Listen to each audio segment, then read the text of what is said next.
Welcome to Eternal Darkness, where nightmares come to life. I'll be your host through these twisted tales tonight. Before we descend into the shadows, remember to like and subscribe to join our growing community of horror enthusiasts. Get comfortable, turn down the lights, and prepare yourself as we begin our journey into the unknown. My name is Anton, and I am from Germany. Please forgive any imperfections in my English. I learned to speak it primarily through American television shows and during my visits to the United States, teaching myself through immersion and determination. I am an adventurer and hiker by nature, spending the majority of my free time camping and hiking throughout Europe. Every location worth visiting on our continent, I have explored extensively, but the rest of the world remained unexplored territory for me. For many years, I harbored a deep fascination with the Appalachian Mountains, the setting of countless terrifying stories and atmospheric adventures I had encountered through various media. The reputation of these ancient peaks called to something primal within me. As a dedicated solo hiker, I have always challenged myself to explore and survive in wilderness environments completely alone. This approach has always suited my solitary nature perfectly.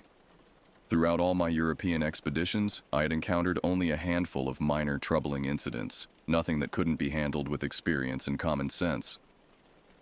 This track record of success, combined with perhaps foolish confidence, led me to embark on what would become the most harrowing experience of my life. A solo visit to the Appalachian Trail during the summer of 2014.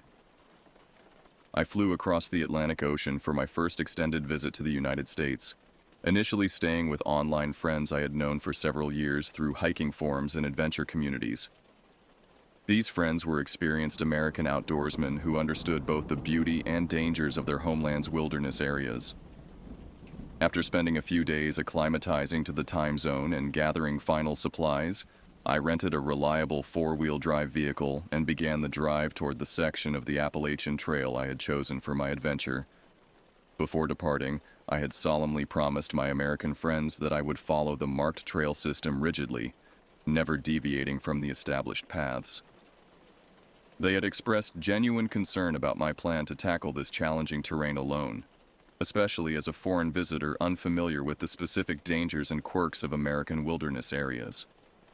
However, even as I spoke these reassuring words, I harbored secret intentions to let the wilderness guide me wherever it beckoned. The structured, controlled nature of marked trails had never appealed to my sense of adventure. I craved the unknown, the unexplored, the paths less traveled. The drive through the foothills revealed landscapes unlike anything I had experienced in Europe. The sheer scale of the American wilderness was breathtaking, with rolling hills that seemed to stretch endlessly toward distant mountain peaks shrouded in morning mist. Small towns dotted the countryside, their inhabitants waving friendly greetings to passing travelers. Everything felt larger, more expansive, more wild than the carefully managed forests and hiking trails I knew so well back home. I did manage to stick to the official trail markers for the first day and a half of my journey, following the white blazes painted on trees and rocks that indicated the proper route. The trail was well maintained and clearly marked, with regular campsites and water sources exactly where my maps indicated they should be. Other hikers passed occasionally, offering friendly nods and brief conversations about trail conditions ahead. Everything proceeded exactly as my American friends had hoped it would. However, on the afternoon of my second day, I encountered a divergence that would change everything. A narrow, barely visible path branched off from the main trail, winding upward through dense forest toward what appeared to be a pristine wilderness area unmarked on any of my maps. The pull of exploration proved irresistible. Drawing upon my many years of experience as a wilderness navigator, I carefully noted my departure point and began documenting my new route with compass bearings and landmark observations. Keeping accurate track of my position and route had never presented problems for me in the past.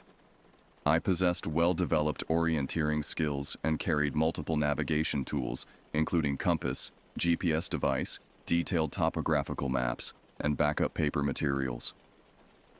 The decision to leave the marked trail felt calculated and safe, not reckless or impulsive. The unmarked path led me into a section of forest that seemed touched by something ancient and untamed. The trees grew larger here, massive specimens that dwarfed anything I had encountered in European forests. Towering oaks, maples, and hickories created a canopy so dense that sunlight filtered through in scattered beams, creating an almost cathedral-like atmosphere. The undergrowth grew thick and wild, filled with unfamiliar plants and the sounds of unseen wildlife moving through the shadows. As afternoon gradually transitioned toward evening, I discovered a small, perfectly circular pond nestled in a natural clearing.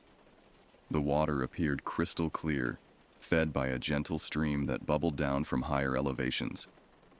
The setting possessed an almost magical quality that took my breath away. Here was the untouched American wilderness I had dreamed of experiencing. Raw, beautiful, and completely isolated from human civilization. The contrast between this pristine wilderness and the managed landscapes of Germany struck me profoundly.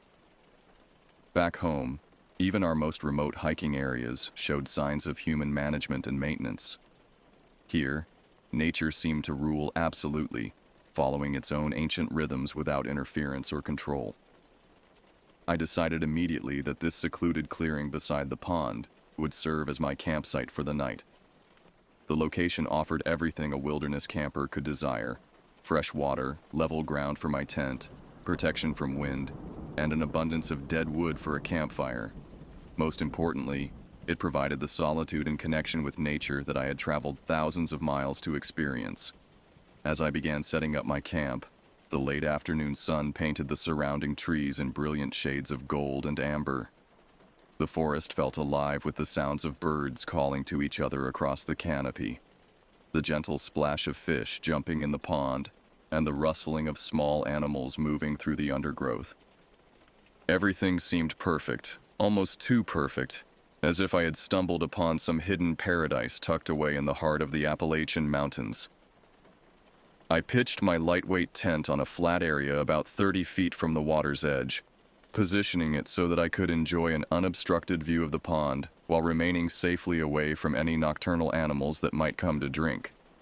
My camping equipment, carefully selected through years of European adventures, performed flawlessly in this new environment. The tent erected quickly and securely. My sleeping system provided excellent insulation from the ground, and my portable stove heated water efficiently for dinner and hot tea. As darkness gradually settled over the forest, I built a modest campfire in a ring of stones I constructed near the water's edge. The flames danced cheerfully, casting warm light across the clearing and reflecting beautifully off the still surface of the pond. I prepared a simple but satisfying meal of dehydrated food supplemented with local stream water and sat beside the fire, absorbing the profound silence and tranquility of this remarkable place. The night sky above the clearing revealed itself as darkness deepened, displaying more stars than I had seen in years. European skies, even in remote areas, rarely offered such spectacular celestial displays due to light pollution from distant cities and towns. Here, countless stars sparkled with brilliant clarity, and the Milky Way stretched across the heavens like a luminous river. I felt deeply grateful for this opportunity to experience such pristine wilderness, exactly as I had hoped when planning this adventure. I remained by the fire until well past midnight, reluctant to end this perfect evening and retreat to my tent. The warmth of the flames, the beauty of the starlit sky, and the profound peace of the wilderness created a sense of contentment I had rarely experienced, even during my most successful European expeditions. Eventually, however, fatigue began to overcome my desire to extend the evening, and I carefully extinguished the fire, ensuring that every ember was completely dead and cold.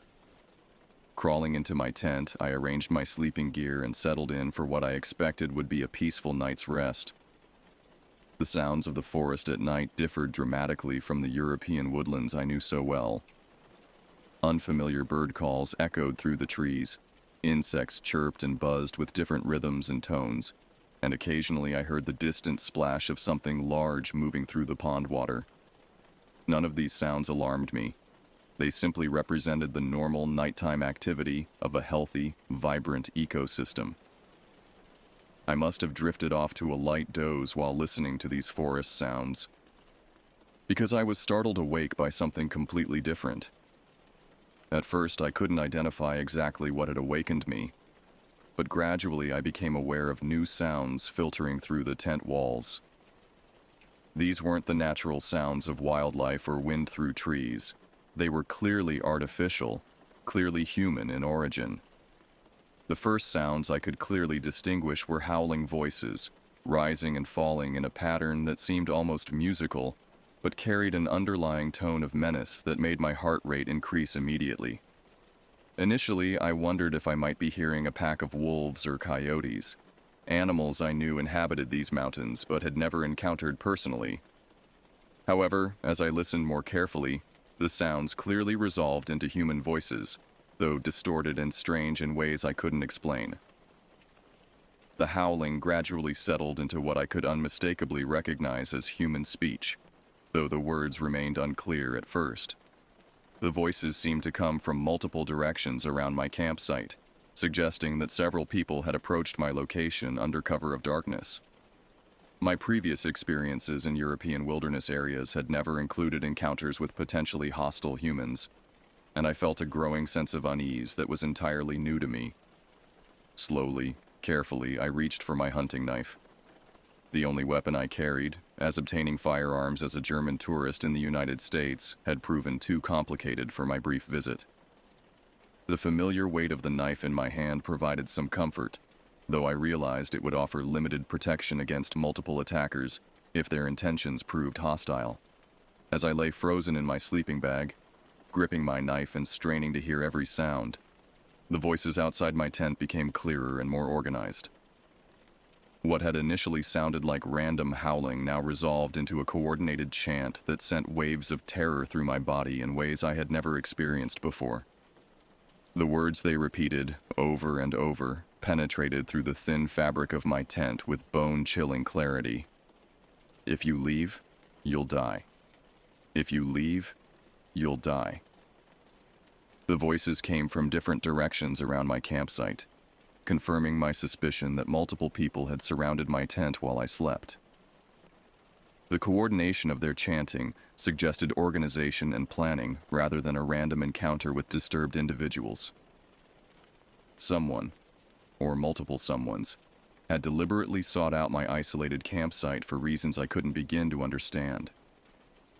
Summoning what courage I could manage, I called out to them, my voice cracking slightly with fear and confusion. "Leave where?" I asked, hoping to engage them in some form of rational dialogue that might reveal their intentions. The response came immediately, spoken in unison by what sounded like at least 3 or 4 different voices. "Leave the tent." The implication hit me like a physical blow. They were telling me that if I emerged from my tent, I would die. The threat couldn't be more explicit or terrifying. I was trapped in a fabric shelter that would provide no protection whatsoever if they decided to attack, yet they were explicitly warning me that leaving this inadequate protection would result in my death. "Will you kill me?" I managed to ask, though my voice came out as barely more than a whisper. Silence followed my question, a silence that seemed to stretch for an eternity while my mind raced through possible explanations and potential escape strategies. The lack of response somehow felt more ominous than any verbal threat could have been. It suggested that my survival or death was not entirely in their hands, that there might be other factors at play that I couldn't understand. Then the howling resumed, louder and more aggressive than before, and I heard a new voice speak the chant, "If you leave, you'll die." What followed next transformed my campsite into a scene from my darkest nightmares. The sound of footsteps began circling my tent, not one person, but multiple individuals walking slowly around my position. Their footfalls seemed deliberately heavy, designed to ensure I could hear their movements and understand that I was completely surrounded with no possibility of escape. Fear gripped me with an intensity I had never experienced during all my years of solo wilderness adventures. This wasn't the manageable anxiety of being lost or facing bad weather. This was primal terror, the kind of fear that our ancestors must have felt when facing mortal danger in the darkness. My entire body began trembling uncontrollably, and I struggled to maintain any semblance of rational thought. Was this to be the end of my life, here in this foreign country that I had admired and respected for so long? Would my adventure-seeking nature finally prove to be my downfall, leading to my death at the hands of unknown Americans in some remote wilderness area where my body might never be found? The irony struck me that I had survived countless solo expeditions in European forests that locals considered dangerous, only to meet my fate in the very place I had dreamed of exploring. I shifted slightly in my sleeping bag, trying to find a position that might allow for quick movement if escape became necessary. The fabric rustled softly, and immediately a voice called back from directly outside my tent. "Do not come out." The command carried an authority that suggested these people were accustomed to being obeyed. However, the fact that they continued to warn me against leaving the tent, rather than simply attacking, provided a thin thread of hope that perhaps their intentions weren't entirely murderous. Maybe they were playing some kind of cruel game, or testing me for reasons I couldn't understand. Suddenly, the sound of running footsteps broke the pattern of slow circling. Multiple people seemed to be moving quickly around the campsite, and I heard shouts and commotion that appeared to have nothing directly to do with me. Voices called to each other in what sounded like coordinated activity, though I couldn't make out specific words or understand what they were doing. A new voice spoke from outside my tent, closer than the others had been. "Stay put." The command felt different from the previous warnings, less threatening, almost protective in tone. I remained motionless, hardly daring to breathe while trying to interpret the meaning of this rapidly changing situation. To my shock and growing terror, I suddenly saw the light from my campfire flaring back to life, illuminating the interior of my tent with a warm orange glow. Someone had relit the fire I had so carefully extinguished hours earlier. The implications of this action sent another wave of panic through my already terrified mind. What if they intended to burn me alive in my tent? What if this was some kind of ritualistic execution that involved fire? I could see through the thin fabric of my tent that the fire was burning brightly, though it appeared to be in the same location where I had originally built it, not close enough to my tent to immediately threaten my safety. Still, the fact that unknown individuals could relight a fire with such apparent ease while I cowered helplessly inside my shelter drove home just how vulnerable and powerless I truly was in this situation. The sound that came next nearly stopped my heart entirely. A single gunshot, sharp and unmistakable, echoing through the forest around my campsite. The report was followed immediately by a second shot, then silence that seemed to ring in my ears. I had never heard gunshots in person before, and the reality of their sound was far more shocking and visceral than anything I had experienced through movies or television. The voice outside my tent spoke again, with the same protective tone as before. "Stay put." My mind raced through terrible possibilities. Had someone just been killed? Were these people engaged in some kind of violent conflict with each other, using my campsite as their battleground? Was I witnessing a murder or multiple murders while trapped helplessly in my tent? The fact that they continued to instruct me to remain hidden suggested that emerging might expose me to whatever violence was occurring around me. I considered emerging with my knife and fighting for my life. But what could one man with a hunting knife accomplish against multiple armed individuals? The rational part of my mind insisted that my best chance for survival lay in following their instructions, remaining hidden and hoping that whatever was happening around me would eventually end without involving me directly. 2 more gunshots shattered the night air, followed by what sounded like hooting and laughter. The laughter was perhaps the most disturbing sound of all. It suggested that whoever was out there was enjoying themselves, taking pleasure in whatever violence or chaos they were creating. The combination of gunshots and laughter painted a picture of people who viewed human suffering as entertainment, which terrified me even more than simple violence motivated by anger or desperation. At some point during that endless, terrifying night, I noticed that the fire had been extinguished again. The disappearance of the orange glow from inside my tent allowed me to relax slightly, knowing that I would not be burned alive by unseen hands while cowering in my inadequate shelter. However, the relief was minimal. The threat of fire had been replaced by continued uncertainty about the intentions and whereabouts of the people who had surrounded my campsite. Somehow, despite the terror and adrenaline coursing through my system, exhaustion eventually overcame my fear. The human body and mind can only maintain peak alertness for so long before fatigue begins to assert itself. I must have finally passed out from sheer physical and emotional exhaustion, because the next thing I became aware of was sunlight filtering through the walls of my tent.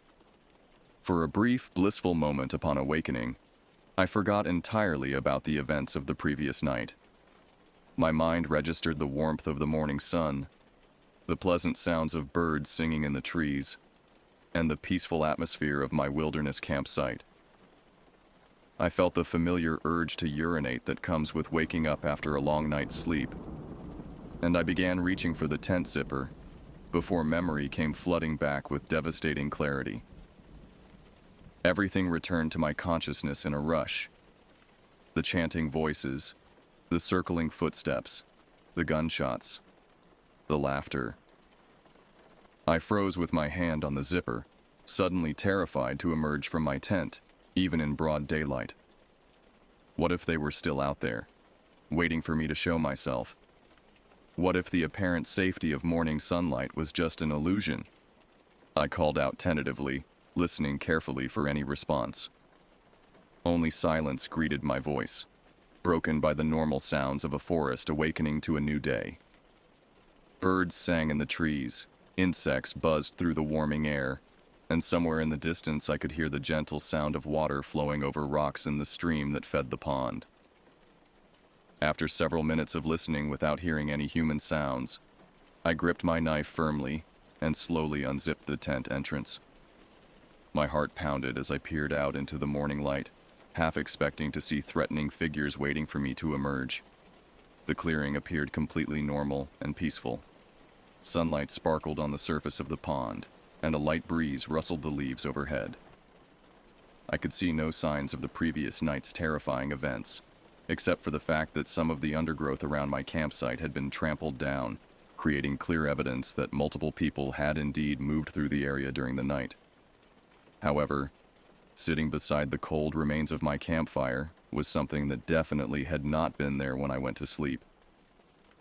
A six-pack of beer still in its cardboard carrier. The bottles appeared to be unopened, arranged neatly as if someone had placed them there as a gift or offering. I stared at the beer for several long minutes, trying to understand its significance. Was it some kind of peace offering? A payment for the terror they had inflicted upon me? A sign of respect for my compliance with their demands? Or perhaps just another element of whatever cruel game they had been playing? I didn't touch the beer. Something about it felt wrong, potentially dangerous. Instead, I quickly packed my camping equipment and prepared to leave this place that had transformed from paradise to nightmare in the space of a single night. 2 days later, I emerged from the Appalachian wilderness with my dream expedition cut dramatically short. The experience had shaken me to my core in ways that no European adventure had ever come close to matching. I have since returned to hike sections of the Appalachian Trail, but never again alone, and always within the safety of marked trail systems where other hikers travel regularly. I have asked many people what they think I may have experienced that night in the wilderness. Nobody has provided any clear answers, and I remain without any satisfying explanation for what occurred. Part of me wants to convince myself that I was the victim of an elaborate and cruel prank. But the memory of genuine terror I felt suggests that something far more serious was taking place around my campsite that night. They say strange and dangerous things happen in the Appalachian Mountains, that these ancient peaks hold secrets and harbor individuals who operate outside the boundaries of normal society. My beloved Germany has its own wilderness mysteries, but nothing quite as intense or threatening as what I encountered in that remote clearing beside a pristine mountain pond. I will return to Appalachia again someday. The beauty and wildness of those mountains continues to call to something deep within my adventurous spirit. However, when I do return, I will pray to God that I never again encounter those mysterious figures who surrounded my tent and filled one perfect night with unforgettable terror.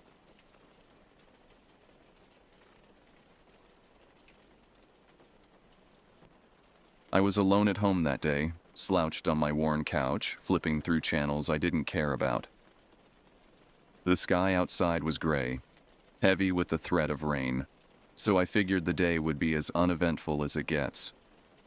The television droned on with mindless chatter from some afternoon talk show, but my attention kept drifting to the window. Living on the edge of town had its perks: quiet neighbors, minimal traffic, and wildlife that occasionally wandered through the yard. The house had been in my family for years, passed down from my grandmother who'd lived here alone for decades before her passing. I'd moved in 6 months ago, still adjusting to the isolation after years of apartment living in the city. The property backed up to dense woods that stretched for miles, a wall of green that seemed to press closer with each passing day. But at some point that afternoon, I noticed a few deer drifting into the yard. That sight usually brought a calm vibe, something I'd admire for a moment before going back to whatever I was doing. They'd appear in groups of 3 or 4, graceful and silent, picking their way across the grass to nibble at the overgrown patches near the tree line. I'd grown fond of watching them, these brief glimpses of nature that reminded me why I'd chosen this place over the noise and chaos of urban life. This time, though, something about them felt off. The air outside felt strangely still, like every sound had been sucked away, creating a vacuum that made my skin crawl. No birds sang, no insects buzzed. Even the ever-present rustle of leaves had ceased, as if the world itself was holding its breath. The deer seemed normal at first, 3 does, and what looked like a young buck, their brown coats dappled with white spots that caught what little light filtered through the clouds. But I kept my eyes on them a little longer than usual. Something nagged at me, a wrongness I couldn't quite identify. And that's when I realized one of their back legs was wrong. Every time it stepped, that leg bent in a direction I can't even begin to explain. Not backward like a bird's leg, not to the side like an injury might cause. It bent in multiple places, as if there were extra joints hidden beneath the fur, creating angles that shouldn't exist in any living creature. I leaned closer to the window, my mind fighting to make sense of what I was seeing. The glass fogged with my breath as I pressed against it, trying to get a better view. The more I watched, the more I realized it wasn't just the one leg. Several of the deer, 3, maybe 4, had some unnatural curve to their joints. Their movements were fluid, yet fundamentally wrong, like watching a marionette operated by someone who'd never seen how animals were supposed to move. I tried telling myself it had to be a trick of the light, a weird angle, anything that would explain it. But the way their limbs moved just wasn't natural. The lead doe lowered her head to graze, and I watched her front legs buckle in places where no joint should exist. Her knees bent forward, then sideways, then seemed to rotate in their sockets before straightening again. The motion was smooth, practiced, as if this was how she'd always moved. It felt like they were almost learning how to walk for the first time, except they were doing it wrong. Or maybe they were unlearning how to walk correctly, their bodies forgetting the rules that governed normal anatomy. They kept standing there, nibbling at the grass, occasionally glancing in my direction as though they sensed me watching from behind the glass. Those glances were what truly unnerved me. Deer eyes are usually soft, dark, almost innocent in their watchfulness. But these eyes held something else, an awareness that went beyond animal instinct. When they looked at me, I felt seen in a way that made my skin prickle with goosebumps. Not just observed, but studied, catalogued, understood in ways I couldn't comprehend. I didn't want to move, worried I'd scare them off, or worse, attract their full attention. My breath caught in my throat every time one of them jerked its head up, ears twitching. Those ears moved independently, swiveling like satellite dishes searching for signals. Sometimes they'd point in opposite directions, creating an impossible spread that made their heads look momentarily alien. The yard was silent, no chirping birds or rustling leaves, and that silence made each awkward step echo in my mind. I could hear my own heartbeat, loud and insistent, as if my body was trying to warn me of danger my conscious mind hadn't fully grasped yet. My pulse hammered in my ears with every movement they made. The young buck lifted his head, and I saw that his antlers were wrong too. They didn't branch like normal antlers should. Instead, they twisted and spiraled, creating loops and whirls that defied logic. In some places, the antlers seemed to phase through each other, occupying the same space in ways that hurt to look at directly. I blinked hard, hoping to clear my vision, but the impossibility remained. Eventually, one of the deer started to stroll toward the tree line at the edge of the yard. The others followed. Their procession was eerily coordinated, each animal maintaining the exact same distance from the others, moving in perfect synchronization despite their malformed gaits. That was when I noticed something even more unsettling. As they walked away, their bodies looked like they were growing. At first, I was sure I was imagining it, a trick of perspective as they moved farther from the house. But I couldn't ignore how their torsos seemed to stretch, how their necks elongated to proportions that weren't possible. The transformation was gradual but undeniable, like watching taffy being pulled in slow motion. I found myself frozen in place, trying to piece together a scene that shouldn't exist. My rational mind screamed for explanations: disease, genetic mutations, chemical contamination from some nearby factory. But none of those could account for what I was witnessing. This wasn't just deformity. This was active change, bodies reshaping themselves with each step they took toward the woods. Every rational part of me screamed that animals don't just do that. Biology has rules, physics has laws, and what I was seeing violated all of them. The one with the most twisted leg was lagging behind the group, its back hunched at an odd angle, ribs pushing against its hide in a way that made me want to look away. I could see its spine through the fur, each vertebra distinct and wrongly spaced, creating a ridge of bone that undulated with movement. But I couldn't look away. It was almost as though it sensed how disturbed I was, because it paused for a moment, turned its head toward me and let out a sound. It wasn't a typical deer noise, not the sharp bark of alarm or the gentle bleat of communication. It sounded warped, like a groan that buzzed through the air and left my stomach in knots. The sound had layers to it, harmonics that no animal throat should produce, creating a chord of wrongness that seemed to vibrate through the window glass and into my bones. My grip on the windowsill tightened until my knuckles ached. Splinters from the old wood dug into my palms, but the pain felt distant, unimportant compared to what I was witnessing. The rest of the deer didn't seem fazed by the monstrous shift happening among them. If anything, they seemed to embrace it, their bodies stretching and contorting with increasing fluidity as they moved. They continued to walk deeper into the trees, each limb bending at uncomfortable angles. Their legs weren't just bending wrong now. They were multiplying joints, adding segments that shouldn't exist. What had been a normal deer leg was becoming something arthropod-like.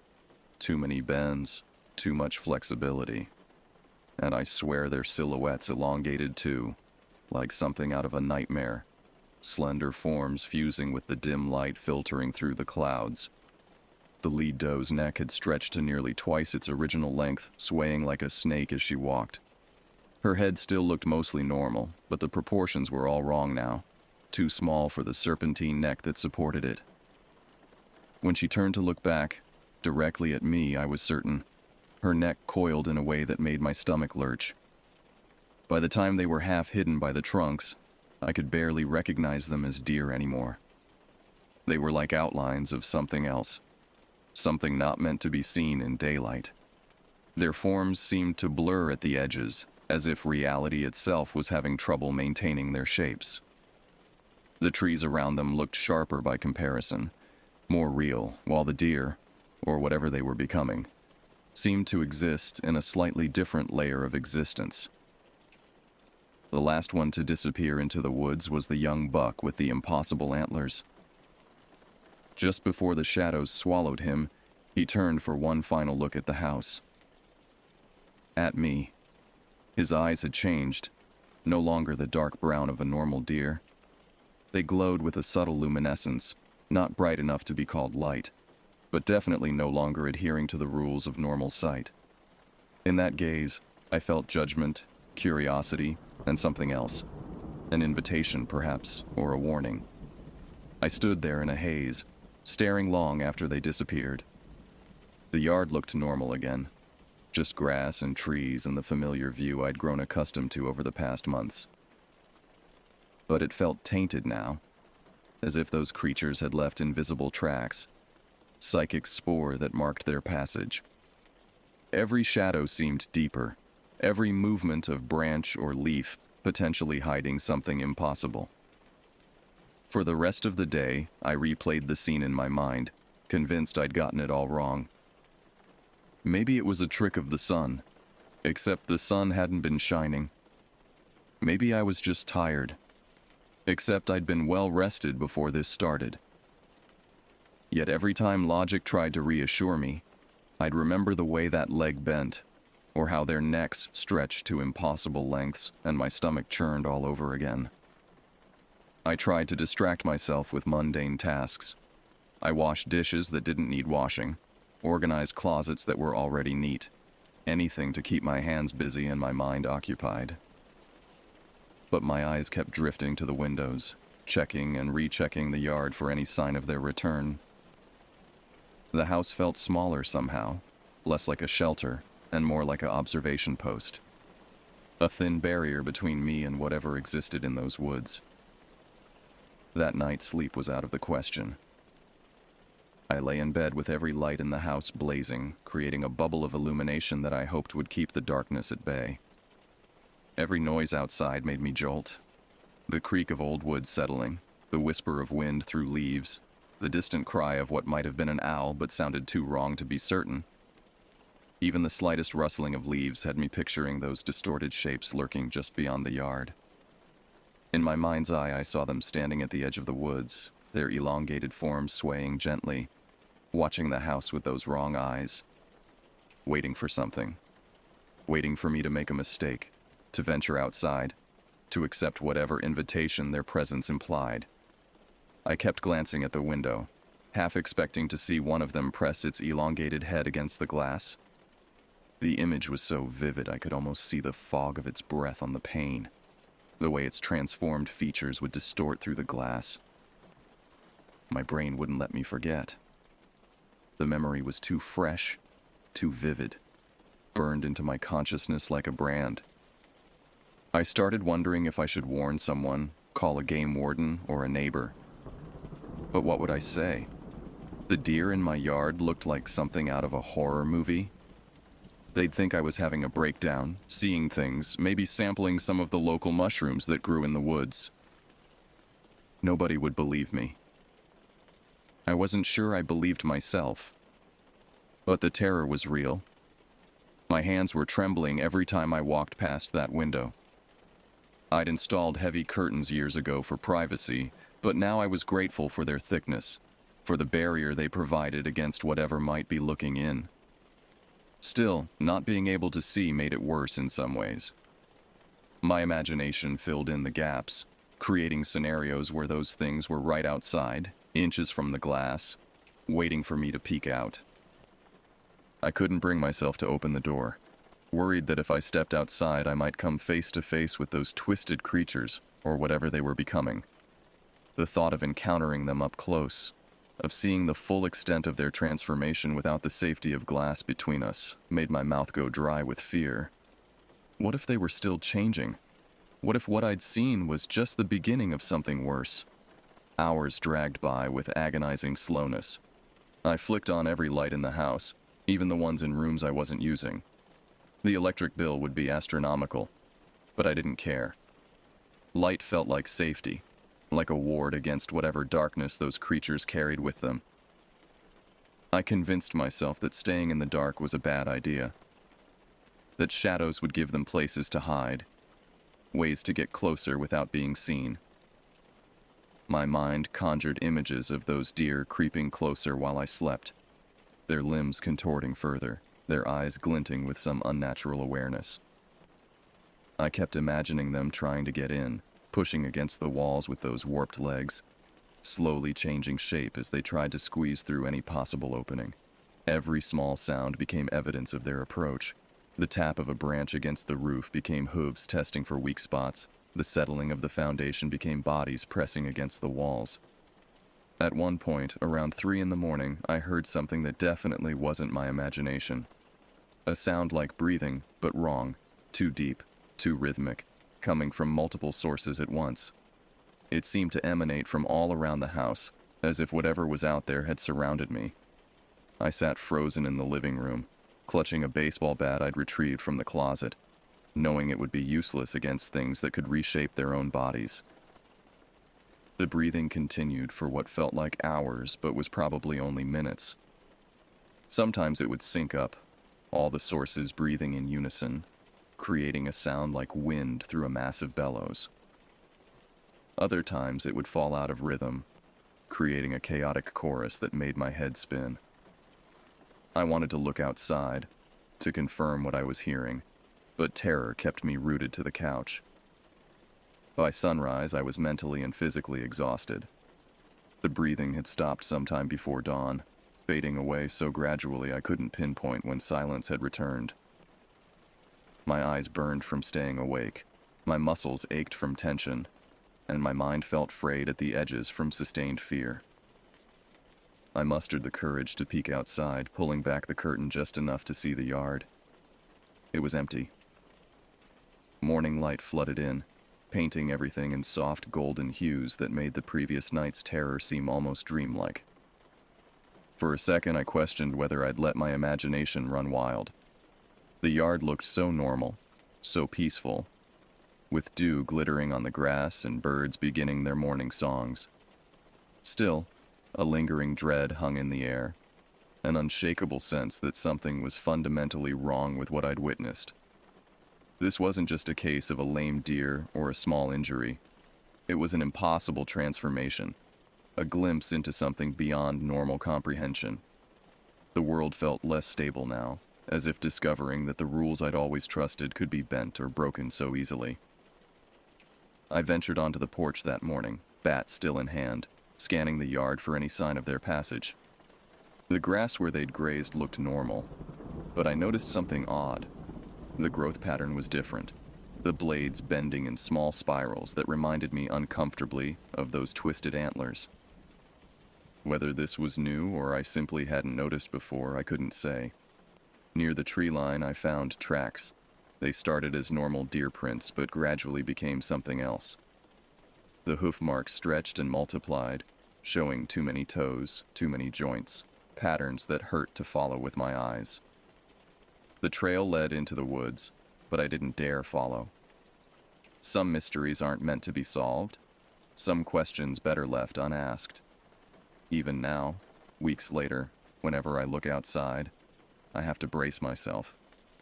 Part of me is sure I'll see those shapes again, drifting among the trees, limbs bending and stretching into unspeakable forms. Every deer that wanders into the yard gets a thorough inspection, my eyes tracking each movement of their legs, the angle of their necks, the shape of their antlers. So far, they've all been normal. So far. And a part of me wonders if one day they'll come back. Maybe this time, closer than before. Maybe next time, they won't stop at the tree line. Maybe they'll come right up to the house, those impossible forms pressing against the windows, those wrong eyes peering in, those layered voices calling out in harmonics that human ears were never meant to hear. The thought of it leaves me restless, scanning the yard with wary eyes, waiting for the slightest hint of movement that might confirm my worst fears. I've considered moving, returning to the city where the only wildlife is pigeons and rats, creatures bound by the normal rules of biology. But something keeps me here. Perhaps stubbornness. Perhaps the hope that what I saw was unique. A one-time glimpse behind reality's curtain. Or perhaps it's something else. Sometimes late at night when the darkness presses close and the woods seem to breathe with hidden life, I wonder if I'm staying because they want me to. Because whatever I witnessed that gray afternoon wasn't random, wasn't chance. It was a showing, a demonstration. A first contact with something that exists parallel to our world but not quite within it. I've started leaving the lights on every night now. The electric bills don't matter anymore. What matters is maintaining this barrier of illumination, this small sphere of normalcy in a world that I now know contains impossible things. And every night, as I lie awake listening to the sounds of the woods, I wonder when they'll return. Because deep down, in the part of my mind that recognizes patterns and dangers, I know they will. The wrongness I witnessed wasn't passing through. It lives here, in these woods, in this place where reality grows thin. And they know I saw them. They know I'm watching. They know I'm waiting, just as they are.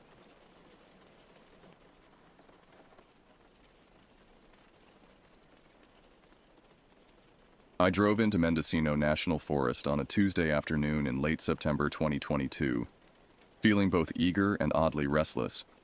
Usually I get a burst of energy the moment I hit winding roads and thick woods, but something was off this time. The forest just seemed too quiet. Not the peaceful, sleepy silence you might expect on a late afternoon, but a heavier stillness that lingered in the air, daring me to press on. Yuri, my German Shepherd mix, was panting in the back seat, her massive head resting on the window ledge. She's been my companion on countless backcountry trips over the past 4 years, so I rely on her to sense if anything's wrong. Her instincts have saved me from aggressive wildlife encounters more times than I care to count. Up until now, she'd seemed perfectly content, but as we climbed higher into the mountains, her breathing became more labored, more anxious. I kept glancing at the rearview mirror, half hoping she'd offer some reassuring sign that everything was normal. Each time I looked, though, she was just watching. Her amber eyes tracked the tree line with an intensity that made my stomach clench. Her ears flicked back and forth, rotating like satellite dishes, as if she was listening for something I couldn't hear. The muscles along her neck stood taut, and occasionally she'd let out these barely audible whimpers that set my teeth on edge. The dirt road climbed higher, becoming bumpier with each turn. My Honda Accord wasn't built for this terrain, and I could feel the undercarriage scraping against jutting rocks with sickening metal-on-stone sounds. My tires crunched over loose gravel and patches of decomposing leaves that released a sour, fermented smell when disturbed. I caught myself easing off the gas, not wanting to go too deep into a place that had my nerves jumping like live wires. The temperature had dropped at least 10 degrees since we'd left the main highway, and shadows were lengthening between the towering pines and redwoods. What should have been dappled sunlight filtering through the canopy instead felt like fingers of darkness reaching down to probe the forest floor. Every tree seemed to lean inward, creating a tunnel effect that made the world feel smaller, more compressed, more suffocating with each mile. I tried to brush off the growing unease. Maybe I was just spooked by how isolated this route was. Usually I crave solitude. I'd planned this trip precisely because I was tired of crowded campsites and wanted somewhere remote where Yuri could run free. Yet every foot forward stirred a growing knot of dread in my gut, like swallowing broken glass. I decided to pull over when I saw a small clearing on the edge of a bluff. It was a decent spot to stretch my legs and give Yuri a chance to sniff around. The view should have been stunning, a sprawling valley with dark green treetops stretching out like an endless sea, but I felt unsettled enough that I couldn't properly appreciate it. The vista seemed wrong somehow, too uniform, too still. Not a single bird crossed the sky, and there was no movement in the canopy below, not even the slightest breeze disturbing the leaves. My phone had just enough reception to send one last text to my boyfriend Marcus. "Feels strange out here. Might head back early." His response came through fragmented. "Maybe something? Lurking? Woods, haha." Under normal circumstances, I'd have laughed it off, but his words hung in my mind longer than they should have, taking root like thorns. I climbed out of the car and immediately regretted it. The air hit me like a wall, thick, stagnant, carrying an undertone of decay that seemed out of place for this kind of forest. It wasn't the clean smell of decomposing leaves and rich earth I was used to. This was something else, something that made my nostrils burn and my throat constrict. Yuri hopped after me, but instead of her usual eager exploration, she stayed pressed against my legs, trembling. That's when I noticed the squirrel's body near the dirt road. At first I figured it must have been run over by some passing vehicle, but the road was empty and barely more than a narrow path. The creature lay twisted at an unnatural angle, its tiny limbs splayed in ways that suggested violence rather than accident. Its fur was matted with something dark and sticky, and when I looked closer, I saw that its eyes were missing. Not pecked out by scavengers, but carved out with surgical precision. The sight of broken glass glittering around the carcass was equally jarring. The shards poked through the dirt like jagged teeth, reflecting the dying sunlight in tiny blinding pinpricks. It had me wondering who would bother hauling bottles this far into the woods, only to smash them around a dead animal. The pattern seemed deliberate, almost ritualistic, arranged in a rough circle that made my skin crawl. Yuri let out a low rumble, one I'd almost call a growl. She usually reserves that sound for encounters with aggressive dogs or dangerous wildlife, never for random debris by the roadside. Her hackles rose along her spine like a mohawk of terror, and she began backing toward the car, her eyes never leaving the tree line. My chest clenched at her reaction. I knelt down and ran a hand along her back to calm her, but her muscles were rigid as steel cables beneath her thick coat. She made direct eye contact with me, something she rarely did unless she was trying to communicate urgent information. Her expression was unmistakable. "We don't belong here, and we need to leave now." Determined not to overreact, I exhaled slowly and got back into the driver's seat. With every bump of the road as I continued uphill, I kept telling myself that weird vibes happen sometimes. Solitude can play tricks on people's minds. The stillness of the forest, the lack of traffic, the abandoned glass. Maybe it was nothing more than unfortunate coincidences. But even as I tried to rationalize, more unsettling details came into focus. I saw other animal remains scattered along the roadside like grotesque breadcrumbs. Small creatures, birds, rodents, what looked like parts of a young fox, splayed out in ways that made my stomach tighten and bile rise in my throat. Granted, wildlife perishes out here naturally, but never quite so frequently along a single, seldom used road. The deeper I went, the more frequent they became, and the more deliberately arranged they appeared. Each carcass was positioned with its head pointing toward the road, as if they were meant to be seen by passing travelers. Their wounds were too clean, too precise to be natural. Something had been using tools, sharp tools, on these animals. The realization sent ice water through my veins. That was when I first heard the voices. Faint murmurs, distinctly male, drifting through the trees like smoke. They weren't shouting or calling out. The tone sounded conversational, almost casual, but I couldn't make out any real words. It was like listening to people talking in the next room of a house with thin walls. You know they're there. You can hear the rhythm of speech, but the content remains just out of reach.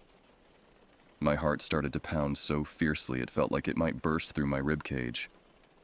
Yuri perked up, ears drawn tall and forward, her entire body going rigid with attention. She was hearing it too, which meant I wasn't losing my mind. At least not yet. The voices faded as quickly as they'd arrived, replaced by that oppressive stillness again. I sat there in my idling car, torn between pushing forward and turning back. Part of me, the stubborn part that had gotten me into trouble before, wanted to investigate. But a larger part, the part connected to every primal survival instinct my ancestors had passed down, was screaming at me to flee. I compromised by continuing another mile or so, telling myself I'd find a good camping spot and everything would feel normal again. But the voices returned, closer this time, emerging from different directions in the forest. Sometimes they seemed to come from my left, sometimes my right, sometimes from directly ahead. The acoustics were impossible. Voices don't travel that way in dense woods unless the speakers are deliberately moving around, coordinating their positions to confuse listeners. My pulse throbbed at every twist in the road. The conversations would start up suddenly, carry on for a few minutes in that same indecipherable murmur, then cut off mid-sentence. The abrupt endings were the worst part. No trailing off, no natural conclusion. Just instant silence that felt like a held breath. It suggested the speakers were stopping because they'd noticed me, because they were listening for my response. Finally, I reached a decision point. The road split ahead. One fork continuing up the mountain, the other circling back toward the main highway. My hands were shaking so badly I could barely grip the steering wheel. Yuri had begun panting heavily, that stress panting dogs do when they're terrified, her tongue lolling out as she drooled all over my upholstery. I chose retreat. Every instinct I possessed was telling me to get out while I still could. I turned toward the highway fork, feeling a mixture of relief and shame. Part of me hated appearing weak, but a larger part recognized that bravery and stupidity often wear the same mask. As I began the descent, I caught movement in my rearview mirror. A flash of pale skin between the dark trunks, there 1 second and gone the next. The voices resumed behind me, growing fainter as I put distance between myself and whatever gathering was taking place in those woods. But even as they faded, I could swear I heard laughter mixed in with the conversation. Not pleasant laughter, the kind that comes after someone tells a cruel joke, sharp and mirthless. I spent that night in a cheap motel in Ukiah, but rest proved impossible. Every time I closed my eyes, I saw those mutilated animals, heard those disembodied voices. Yuri paced the small room for hours, occasionally stopping to stare at the door, as if she expected something to come through it. Her anxiety fed my own until we were both wound tight as piano wires. By morning, I'd made a decision that would haunt me. Instead of driving home like any reasonable person would, I convinced myself I needed answers. Maybe I'd stumbled onto some kind of illegal hunting operation. Maybe someone was using the remote location for activities they didn't want discovered. The rational part of my brain insisted there had to be a logical explanation for everything I'd witnessed. I drove back to Mendocino, this time bringing supplies. A heavy flashlight, a baseball bat, my father's old hunting knife. If I was going to investigate, I'd be prepared. Yuri seemed to sense our destination because her agitation increased as we neared the forest. By the time we reached the turnoff, she was whining constantly, a high-pitched keening that set my nerves on edge. The daylight made things look different, but not better. The dead animals were still there, but now I could see details I'd missed in the previous evening's fading light. The wounds weren't random. They followed patterns. Precise cuts, almost surgical in their execution. Someone with medical knowledge, or at least experience with anatomy, had been at work here. The broken glass formations were more elaborate than I'd initially realized. They formed symbols, crude but deliberate shapes that suggested meaning, purpose.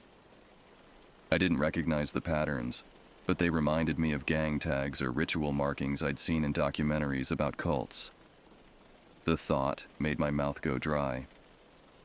As I drove deeper into the forest, I discovered more evidence of human presence. Footprints in the soft earth, multiple sets suggesting a group of at least 4 or 5 people, cigarette butts ground into the dirt, a piece of rope tied around a tree trunk, hanging loose like a noose that had been cut down. The road eventually opened onto a wider clearing I'd missed during my hasty retreat the day before. It was larger than a football field, ringed by towering pines that blocked most of the sky. In the center sat the remains of an old campfire, but this wasn't from casual campers. The fire pit was enormous, big enough to burn substantial amounts of material, and the ground around it was stained black in ways that suggested more than wood had been consumed. Scattered around the clearing were more animal remains, but these were different from the roadside specimens.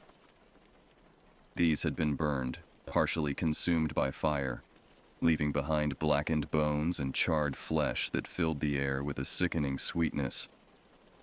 The smell made me gag and cover my nose with my shirt, but it couldn't block out the stench entirely.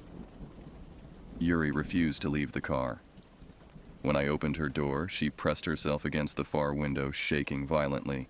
I'd never seen her react this way to anything. Not thunderstorms, not aggressive dogs, not even when we'd encountered a black bear on a trail in Yosemite. Whatever had happened in this clearing had left an impression that transcended normal animal instincts. I forced myself to examine the fire pit more closely. Mixed in with the ash and bone fragments were pieces of fabric. Some of it looked like clothing. I found a partially melted button, part of what might have been a shoe sole, and something that made my blood freeze. A human tooth, cracked from heat, but unmistakably human. The realization hit me like a physical blow. This wasn't just animal sacrifice or some weird hunting ritual. People had been here, and at least some of them hadn't left alive. The scope of what I was looking at, the evidence of violence, the deliberate disposal of remains, suggested something far worse than I'd imagined. That's when I heard vehicles approaching. Multiple engines, moving slowly but steadily up the mountain road I'd just traveled. My heart hammered against my ribs as I realized I was trapped. The clearing had only one entrance, and whoever was coming would see my car immediately. I grabbed Yuri and ran for the tree line, dragging her resistant form into the dense undergrowth. We crouched behind a fallen log about 50 yards from the clearing's edge, hidden but with a clear view of the open space. Yuri had stopped shaking but remained pressed against me, her breathing shallow and controlled like she understood the need for silence. 3 pickup trucks rolled into the clearing, their engines rumbling to a stop near the fire pit. 6 men climbed out, all dressed in dark clothing, all carrying equipment I couldn't quite make out from our hiding spot. They moved with practiced efficiency, like they'd done this many times before. One of them, a tall, thin man with graying hair, seemed to be giving orders to the others. They began setting up what looked like a camp, but not the kind anyone would recognize from normal outdoor activities. They arranged folding chairs in a circle around the fire pit, positioned cameras on tripods at various angles, and laid out tools on a plastic tarp. Even from a distance, I could see knives, rope, and other implements that made my stomach clench with dread. The voices I'd been hearing started up again, but now I could see their source. The men talked casually among themselves as they worked, discussing their preparations like they were planning a barbecue rather than whatever horrific activity they were actually organizing. Their matter-of-fact tone was somehow more terrifying than screaming would have been. "Should be here soon," one of them said, his voice carrying clearly in the still air. "Got the new ones loaded?" asked another. 3 this time. Fresh ones.